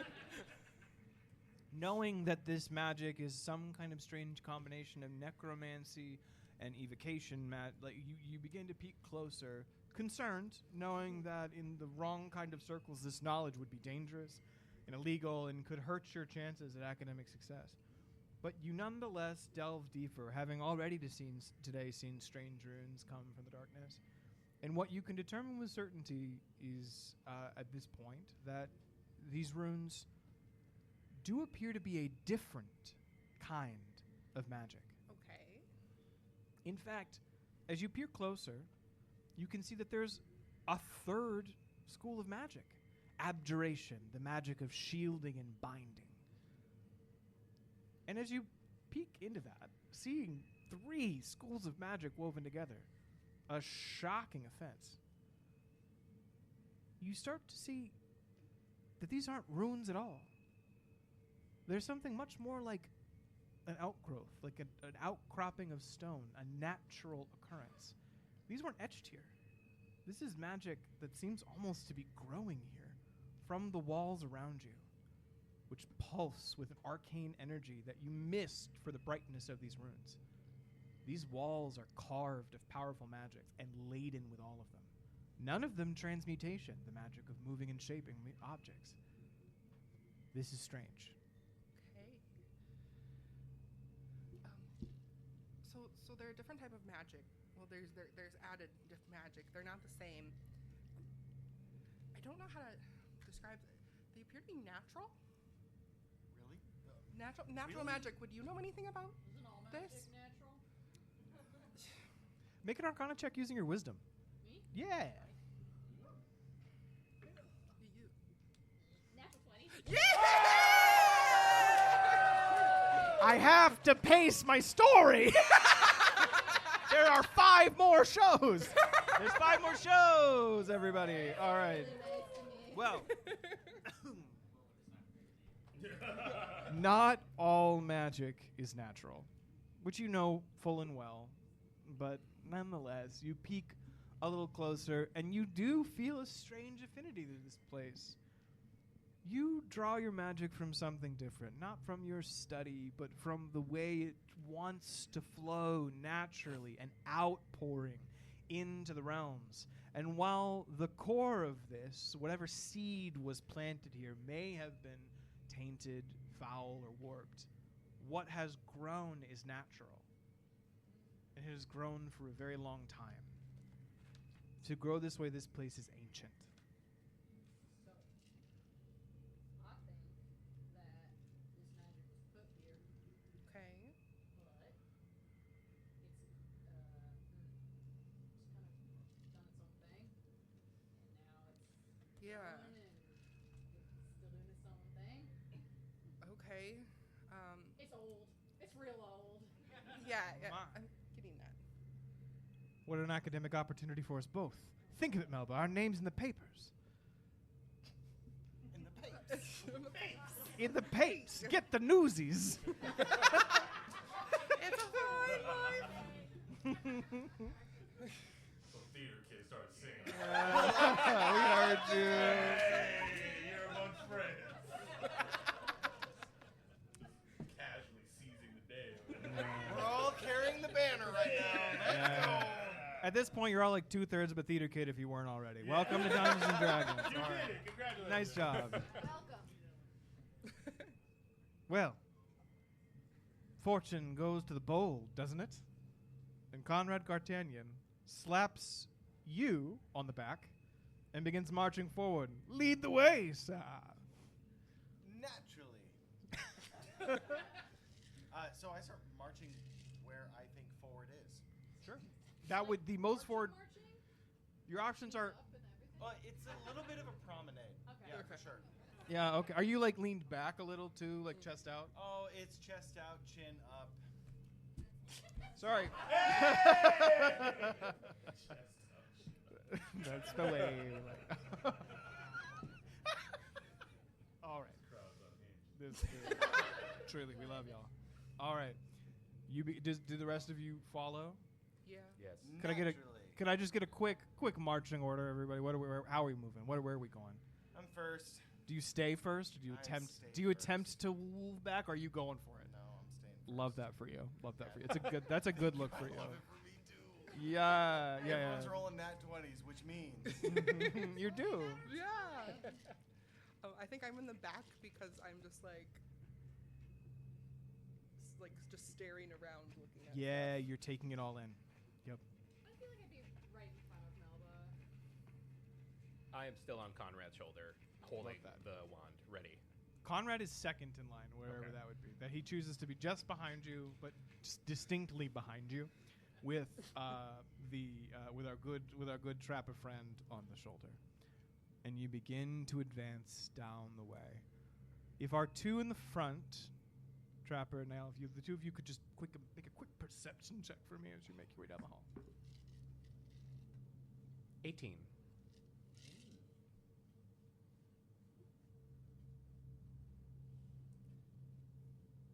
12. 12. Were the 12, you are I currently perceive everything. preoccupied with appearances. You That's fair. know that you look strong, confident, and ready. And that is what you know. I don't need a 12 to perceive my own strength. Yes. Trapper, as you perched on Conrad's shoulder, survey the tunnel ahead of you, you hear a faint scrabbling movement in the distance. I like grab Conrad's like neck and I'm like, oh, like no, like we're not going that. Don't go more. Oh, why, my good friend? There's something in there. What do you know? Do you want to go check it out? I thought we were gonna have him go check out first, and then we would, break into action. Oh. Well, what do you think? And you have not noticed anything, so you have no idea what they're talking about. What? The noise ahead, what are you going to do about it?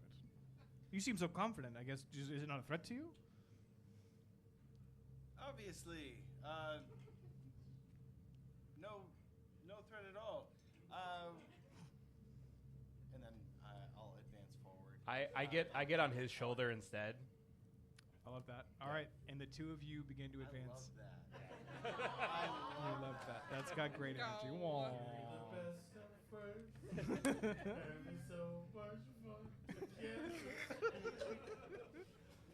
As the two of you begin to advance forward, Melba and Ovid, what do you make any kinds of changes or preparations? So I've got my sword kind of drawn at the ready, or at least what I would want to display as a ready stance. Understood. And then Ovid? Can y'all see okay? Is it dark in here? Very. But there's like faint, it's dim light from the glowing runes. The whole tunnel is glittering with these kinds of outcroppings of natural magic. Would y'all be offended if I lit the place up? No, I mean, I can't see great. Okay. Ovid pulls their staff out, which has a nice kind of shepherd's hooked on it, and they give a good swoosh, and like a ball of light gets caught in there. And they cast daylight, so it's bright in there. Bright. Amazing. Daylight floods the hallway and drowns out some of the blue, revealing that the wall is glittering with fool's gold.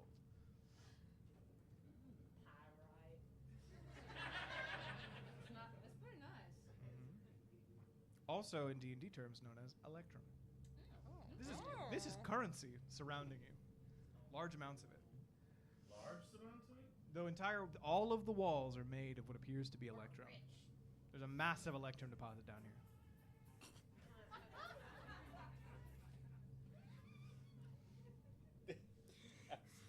And with that, Melba, any preparations?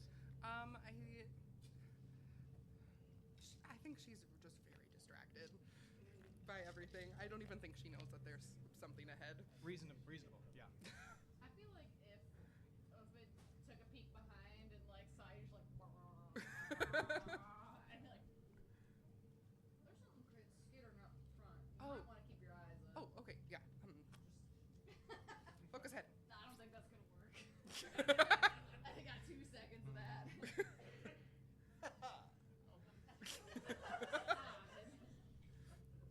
All right. As you advance forward, the light quickly makes apparent about 30 feet down the tunnel. You had to advance a little. You can see what appears to be a glass door and a wall of glass with window panes that fills the tunnel at the end of the way. Above it, a panel, a grate, a small piece of metal. What is on the other side you can't quite see. You know that it is dark, but the way your bright light illuminates it, it makes it difficult to see inside. The tunnel easy, but the dark there, it's like this is just clearly dark. Could I approach the grate and hoist my staff towards it? Sure. Cool. I will do so. Yeah. Get a little, see if we can see anything in there. Yeah, you're able actually to pretty easily pry the grate away without trouble. Yeah, and now you can see like that looks like it leads into some kind of tube. Hard to say what else to describe it as. Lined with metal. We're not going in there, are we? I mean, what kind of the metal? small Is it tube? different than the electron that we see? Yes, it looks like it's some kind of silvery metal, something more like Gotcha. like not silver, maybe more like kind of iron. Hard to say. You said there was a glass door. Yes, a glass door and a grating above it that's been open, and inside you can see there's like a little small-sized metal tunnel. Is the door locked? Do you walk up and attempt to open the door? Yes. Yeah. All right. So, Yes.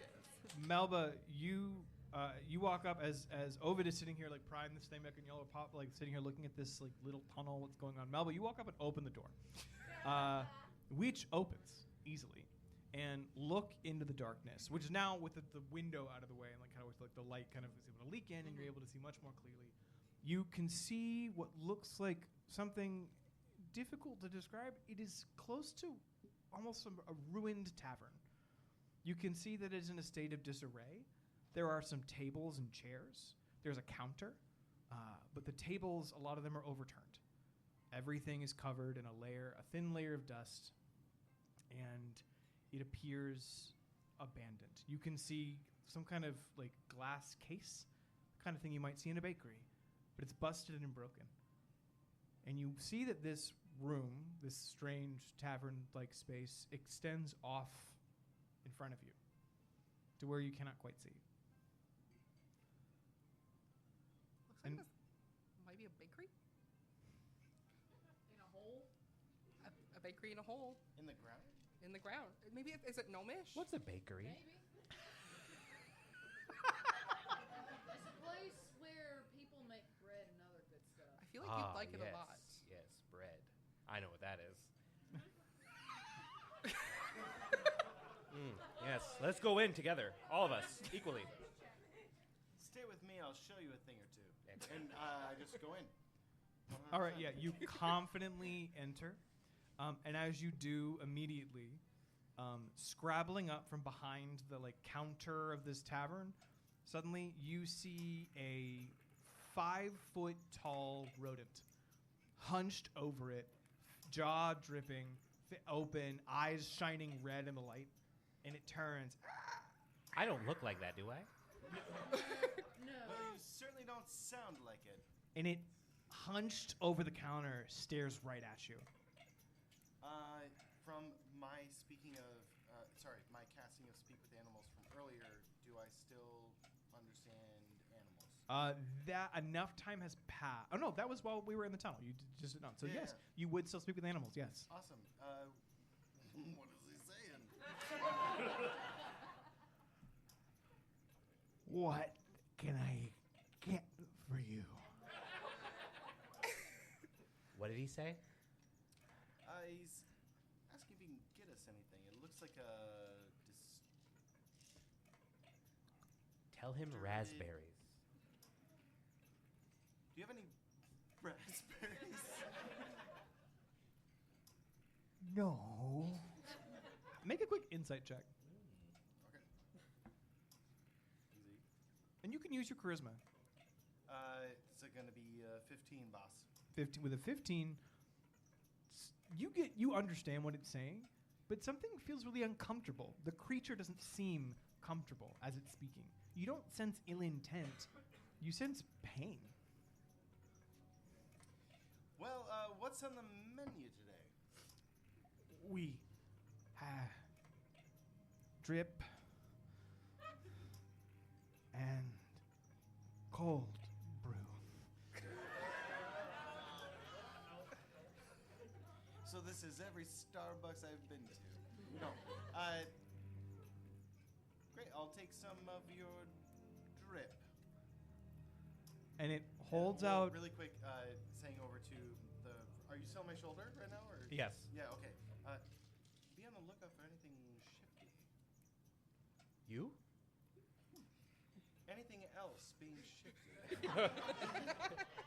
It holds out a paw.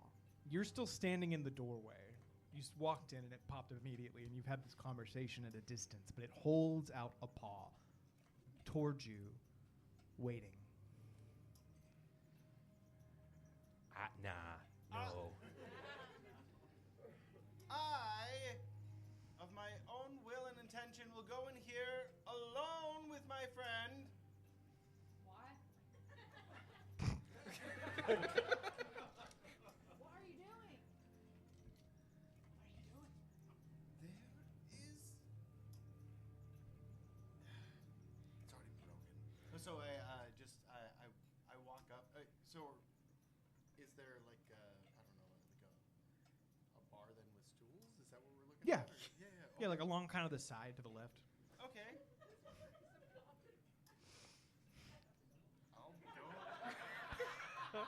I'll go and sit on one of the stools.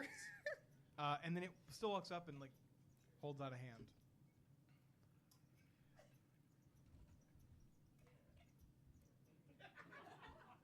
No, it's not giving you anything. It's waiting for something.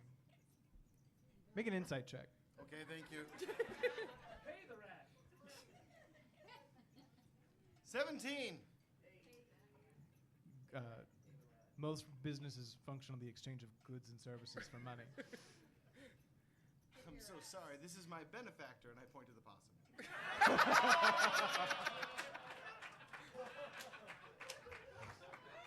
Good day. Salutations. I get off his shoulder and I reach into my back pocket and I grab a coin and What denomination of coin? I have a gold. Done. You Yeah. give the rat a gold coin? Yeah. Thank you. Do you need I have no idea what money is. change? I want to stay the same. What he means to say. Thank you for your. What he means to say is that should probably cover us and our compatriots. Oh. Please. Of course. And it beckons for all of you to come in. Are you still speaking in rat? Yes. Or- To be okay. clear, everything is. yeah, You're the sorry, only one yeah. who can understand the rat. Okay. What's happening? You can come in now. What the hell's going on? Come on in. I wish I could tell you. Well, literally, the possum just gave him gold. What the hell? We're all That's learning like a lot here. of money.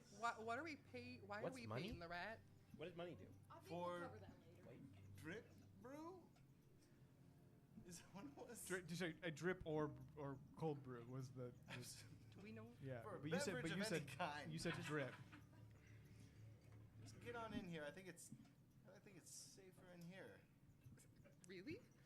As I you kind of do. as you Okay. sit down, you're sitting down, right? I'm sitting down. You did say you said at the counter. 2 more rats come up from behind the counter and begin shuffling. And you can see back there, there's like a bunch of just like broken glass and garbage.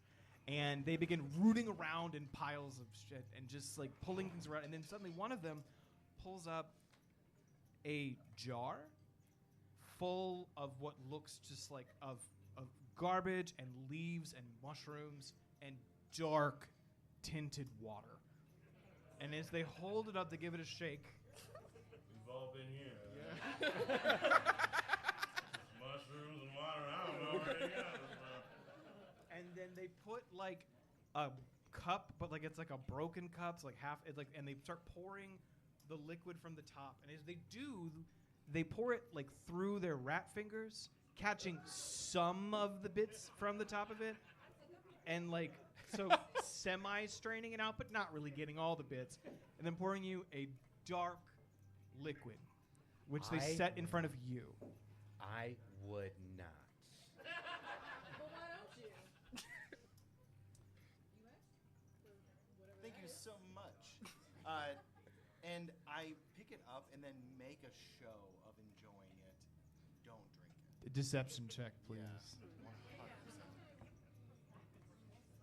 100%. Oofta, Billy.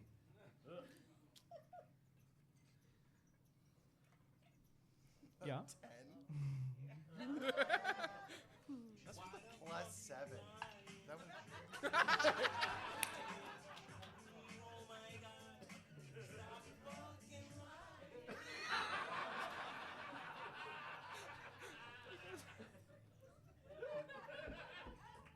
Did you not like your cold brew? I'm sorry, it's thicker than I'm used to. Do you want me to make it again? Yes! I really do. That's a performance check. Okay. Oh, yes. Let's go.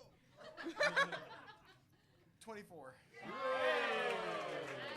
The rat says, "You really do." really want you to make it again. This one's on the house for all of you. And then makes the exact You same, don't have to. No, it's okay. same drink for everyone.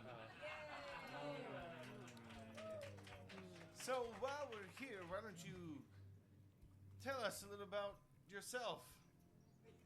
I'm new here. And yet you seem so old here. So kind. So kind. We could use folks like you here. We love that attitude. Can I look at this beverage I've been served? Yeah, sure. You could look at it. I mean, Don't drink it. I'm gonna sniff it. Yeah, make a nature check. Which you, as a druid, get to add your wisdom to, period. That's 5.5. Excellent.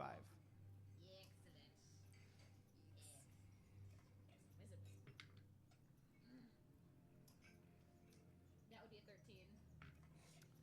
With a 13, this is poison. This is like definitively, unquestionably poisonous, virulently so.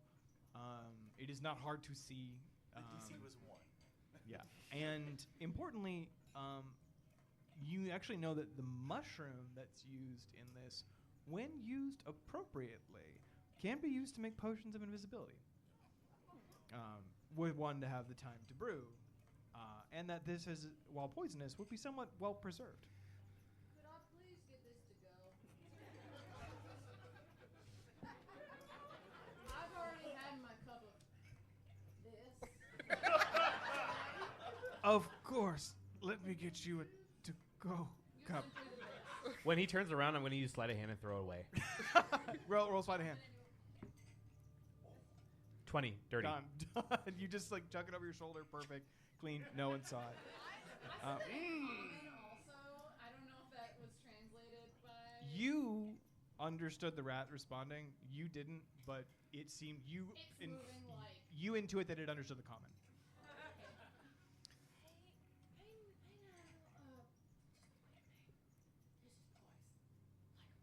Like this'll fuck you up.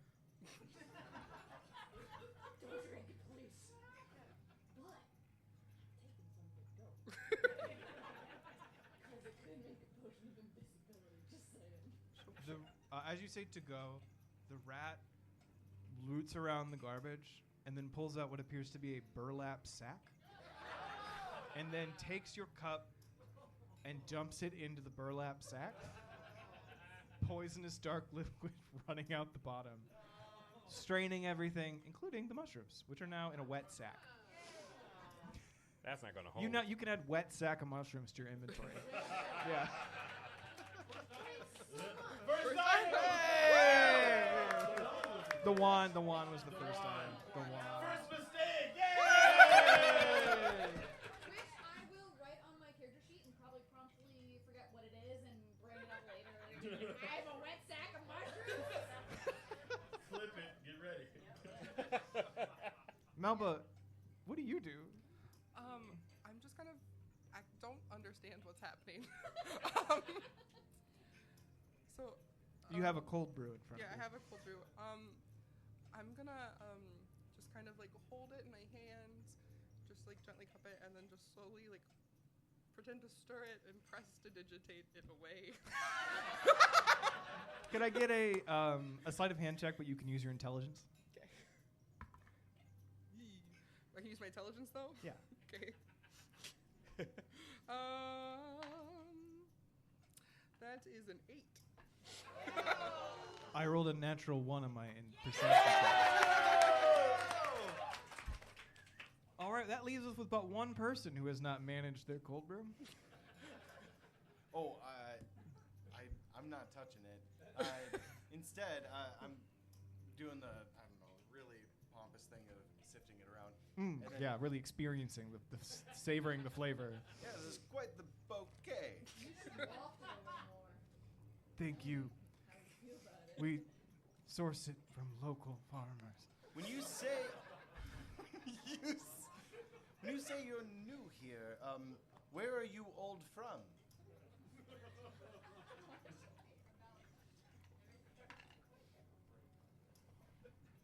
Old from where? Old from where? I'm from. And then you watch this make a. Actually, I'm gonna make one more check here. You watch as the rat collapses behind the counter. What did you do? And as it does, it writhes on the floor. And suddenly, its companions do the same. As it does, spectral, gray energy rises up from them in mist, coalescing into 3 ghostly forms, which turn, writhing, toward you, Niall. They go rushing towards you. Could you please roll initiative?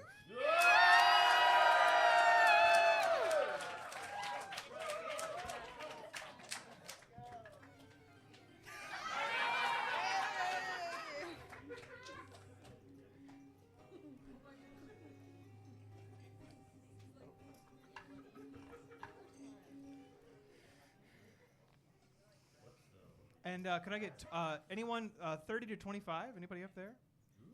Yeah! Well, we roll. 27. He took all of my initiative.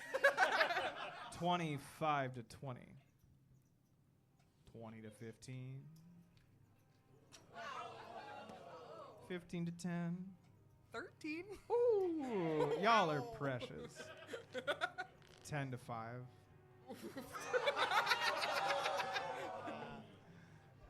Where are we at? What you got? I had a nat 1. Rolling! What's your dexterity? We won! What's your dex? So 3 total. That's just the one. Perfect. All right, we will go Sam, Melba, Niall, and Ovid. All right. Trapper, you watch as these spirits begin lunging forward. What do you do? Ah! Fireball.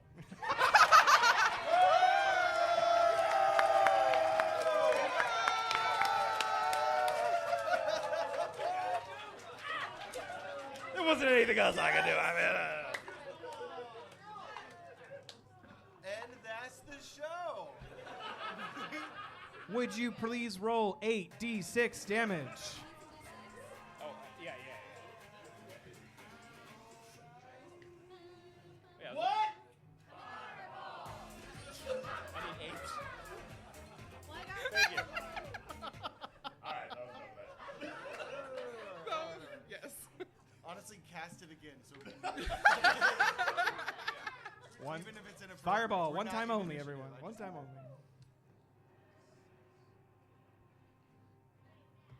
Math.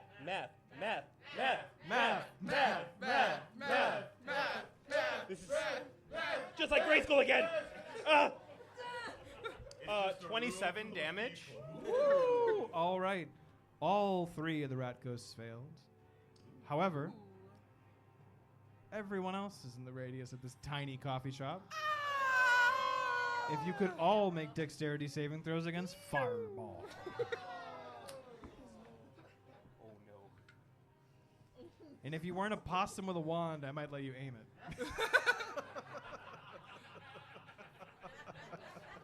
That's fair. Yes, I got a natural 20. But it's -1, so You it's know only what? 19. I just think Melba gets this dice straight away. That's where this one's going. That's what's that? 4, 3? How are we doing? I think we're both at 3 now. Yeah, There I'm we a go. 3. All right. Sorry. So that was natural 20. You passed. 15. 15. That passes. That is a fail. You do take 26 fire damage. I got That good berries.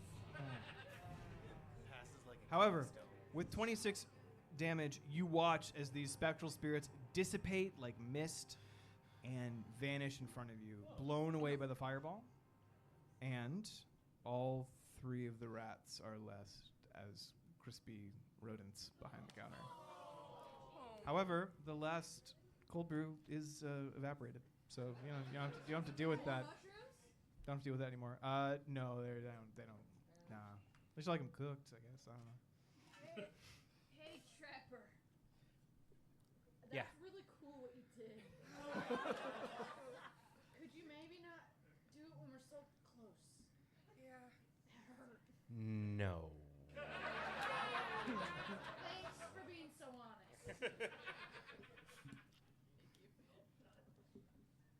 All right.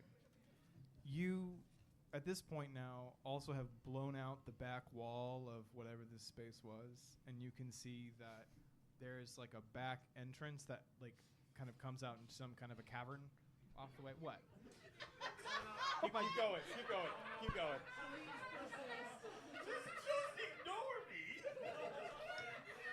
I will repeat that you have blown out the back of this space. Double down.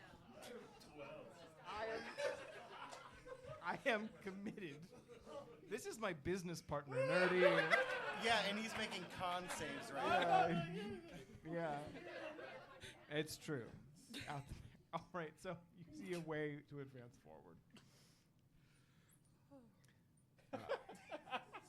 Singed. Well, Conrad enters the shop. It worked. It did indeed. Love your problem-solving attitude. That's what adventure's made of. Ah. Ha ha. I popped my 2 good berries. So what was going on with those freaky little rats? Great question. I honestly couldn't tell you. Not a mess. We didn't get that far before. I solved the problem. Problem solved. We love a capable man. All right. Should we keep going? Yes? Yeah. Should we figure out like where that came from, or was it? Did it appear? It was just spirits. Oh, was it spirits? I mean, do you want to dig around this place? Are there There's any a lot of stuff. of the runes that are in here? No, this place actually appears like runeless. There's like distinctly so compared to where you were. Was the rat that was behind the bar bigger than the other rats? No, they were all like 5 feet tall. Oh, Can cool. I You do? decimated Master Shredder. No, sorry. We had it coming. Can I do- Splinter. Yeah. Yeah, that's the word. Yeah, Spider's the bad guy. I know. Now you're the bad guy. Now I'm. Oh, Yeah, Whoopsies. yeah. Not all rats are the same then. Shredder wasn't a rat at all. All right. Anyway.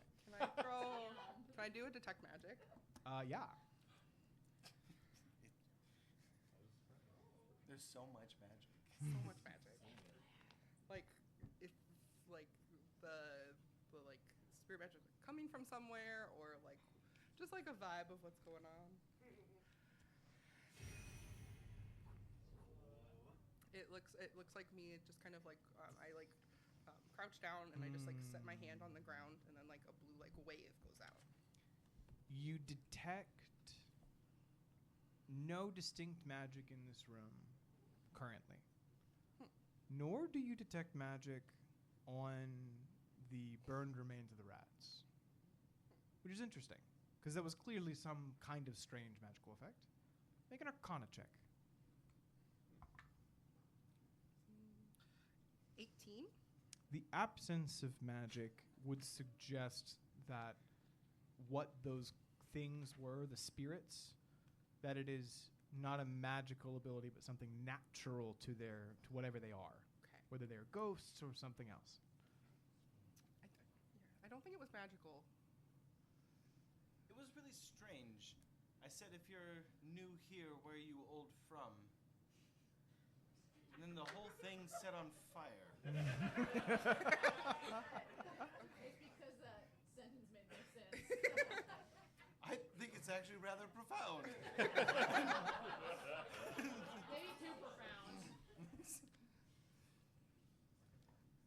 So they were not from here.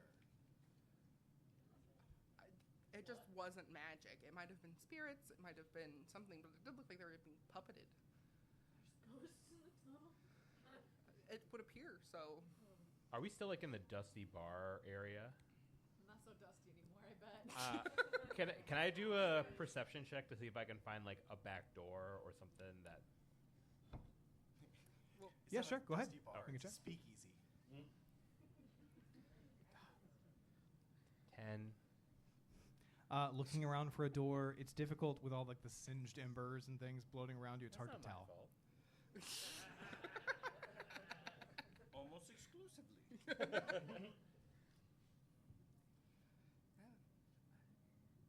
don't know if there's anything else to find here necessarily. No, it looks like we should press onward. I mean, On towards. Yeah, there's like a whole new spot we blasted open over here. Good job. Thank you. I mean, eventually I'd really like to come down and like look at like the artifacts and stuff, but if we're trying to get out, I think we could take a moment. I will attend to my burn wounds. okay. I had a wound once. I don't care about it. Well then, are we ready to advance? Conrad, have you come across anything like this before in your studies or pursuits? Why, I've seen all sorts of dangerous beings possessed by foul spirits. Yes. That's wonderfully elusive. Have you seen anything like this? How do you mean?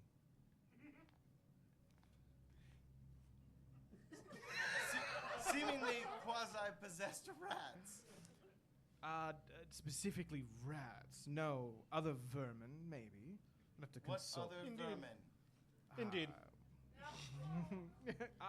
Well, if I'm to be honest, I'm not certain exactly what possessed some of the vermin I've seen. I'm a marsupial. And not a vermin. We all agree. Yes. That said, maybe this specific combination of undead and living I have not seen, but possession is altogether common in the field of archaeology. Really, in archaeology? Yes, ghosts like to be around old dead things.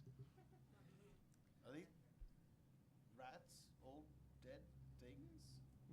This room would be the idea would be this room has spirits and they possess the creatures that pass through. This is my assumption. And I'm asking questions out loud for everyone in the room, With, obviously. with your expertise, do you know about when this ruin's from? Well, that's the thing, isn't it? The room is rather well put together. There's a layer of dust. Dust comes from life, activity, things being here. Yet we fell through a crack deep in the earth, suggesting to me that this can't possibly be that old. Look, this counter's made of wood. Would have rotted away in a few hundred years. I'm gonna lick the dust. Make a Yeah. perception check? Excellent. He's like, I don't He's care gonna what perceive check the you dust. want. It's a sense. Yeah, it's a taste. It's a sense. 18. 18. Yeah. Hey. Yeah, it's some fresh dust, which is as fresh as dust gets, which is not very. You do not taste any particular food or particular flavor. It's not pleasant. The counter underneath is wood. It's old and a little splintery. You really, yeah, a hint of, yeah, a little bit of wood. Tannin. This is dust. You did it. You've licked the counter. I want to take a quick pause as we do have to wrap a little bit, like right around 9 o'clock, which is what we're shooting for. We're at 8:55. So I am going to be finishing up here. We'll be wrapping this session here relatively soon. I'd love to wrap and end, and we'll get back to these shenanigans. But before we do, I just wanted to note that we do, if you look D10K up on Patreon, we have that there. It is a free Patreon. There's no cost for it. And I note that because we love that all of you are here. This is a story that is going to continue. It is going to keep going. And we would love for everyone who is here tonight to be able to have the first chance to get tickets for that. So we will be advertising the first ticket sale for the next show on that Patreon, and no one else knows that it exists unless you're just like on Patreon searching for our little company no one's heard of for no reason. Yeah, That's fun. That happens all the time. That happens all the time. Happens all the time. People can't So, stop feel free to look that up and check that out because we'd love to see y'all here for the next show. It's been an absolute treat to have you all. You have been a wonderful crowd. Thank you so much for everything. We appreciate your presence here. I hope this was a gift to y'all. I hope this felt good. And with that said, let us continue into the last moments of our story here. The dust counter. It's dusty. Do you often find yourself licking dust? On occasion. Okay. I think there's no choice but to press onward. On towards. I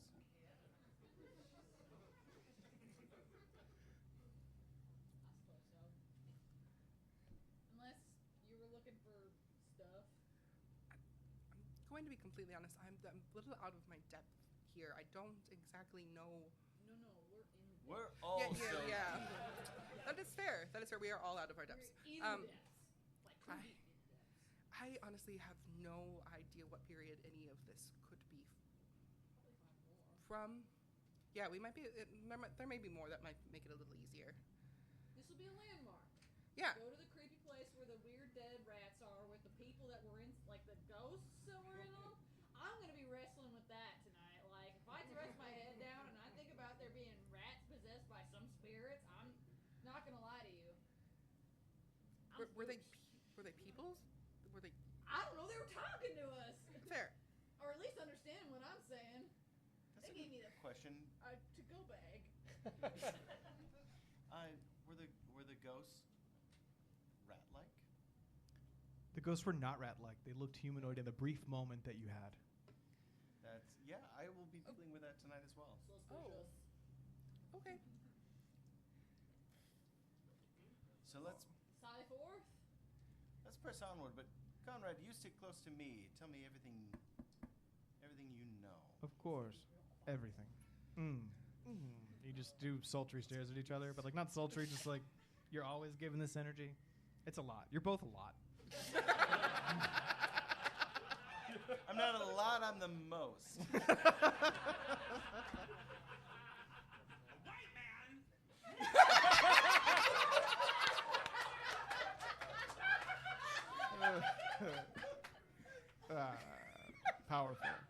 Powerful. All right, we step forward. Are we advancing into the next route area? I am going to take a moment to heal myself. Smart. That hurty. Wicked smart. Thank you. Wicked smart. All right. We take our step forward. Who's leading the way? That'll be me. All right. As you step on, you walk out onto a ledge. You can see the ledge is terraced, and you are stepping out almost like you're walking out from under a set of bleachers. It stretches forward, a strange, kind of harsh cut geometry. It feels carved in a staggering step. There's a ledge at the end of what almost appears like some kind of proscenium or balcony. And you can see that there appears to be a large cavern that extends past it. But it's hard to tell what would be in that cavern without advancing farther forward. I trudge forward. Mm-hmm. And I swoosh my staff out because the daylight's still on it. Yeah, it's super bright. I'm like, Yeah. And I try to get it's a 60-foot radius. I jump on Ovid's shoulder. Immediately, that light stretches out before you, shining, and you can see clearly that this does appear to be some kind of balcony. In fact, on the edge of the balcony, you can see now a plaque of some sort, as well as some of the cavern illuminated beyond. It is massive in scope. It seems to stretch almost like a football field's in length out in front of you. And Football field. oh yeah, a big old place. Okay. A field. It's a field, and you aren't able to make out much detail from here. But you know you could extend your daylight spell to scope out that space before. What that plaque say? Yeah, what that plaque say? You walk up and the plaque is in a strange language you've never seen before. Aha! Hey, nerds. Lovingly. That's fair. Can I look at it? You may. Do I know what it, without like any magical help, do I know what it says? You do now, sensing that it is in the language you learned earlier today. Okay. Congrats. Which you would not have had if you hadn't done so well on those checks. So here we are. And let me read to you what it says. The bridge is neither endless, nor is it really a bridge. It doesn't get cross water, and in fact, it never actually crosses the river. It was made as a part of the commemoration of the theater, which has evolved into a regionally important space and enjoyed great success over time and multiple concurrent productions. The city of Minneapolis is blessed to have a space of this quality. The Guthrie Theater has shown quality shows for decades. And the Endless Bridge is an architectural marvel. And with that, we will explore the ruins of the lost city of Minneapolis during our next session of High Arcana. Thank y'all so much for joining us. Enjoy. Cheers.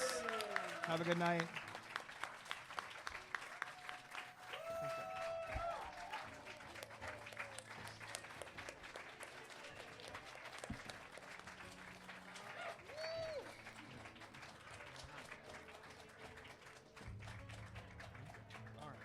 All right, we did it. We'll see you guys in a month. Yeah, we'll see you in a month. Get your tickets. Tell your friends. And That's- make sure you're following D10KMN on all social medias. Yep. We appreciate it. And on You'll see Patreon. a lot more cool stuff. You have more cool stuff? Surprise, I have a mic now. Oh! I just want to say thank you all so much for hanging out with us tonight on behalf of Pilllar Forum. Like, this is the first and foremost, so thank you for being our guinea pigs. Y'all are great rodents. I do want to say that we are done with liquor sales for the night, but we still have some stuff in the coolers if you want to take something to go. We'll see you next time. Drive safe. If you're not driving, ride safe. And thank you guys, everybody that's part of this like group. Y'all are fucking amazing. We love you so much.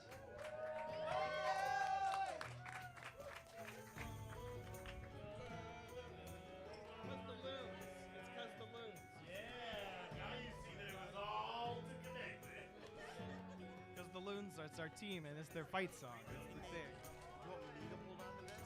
Hold on to it. You want me to hold on to it? Yes.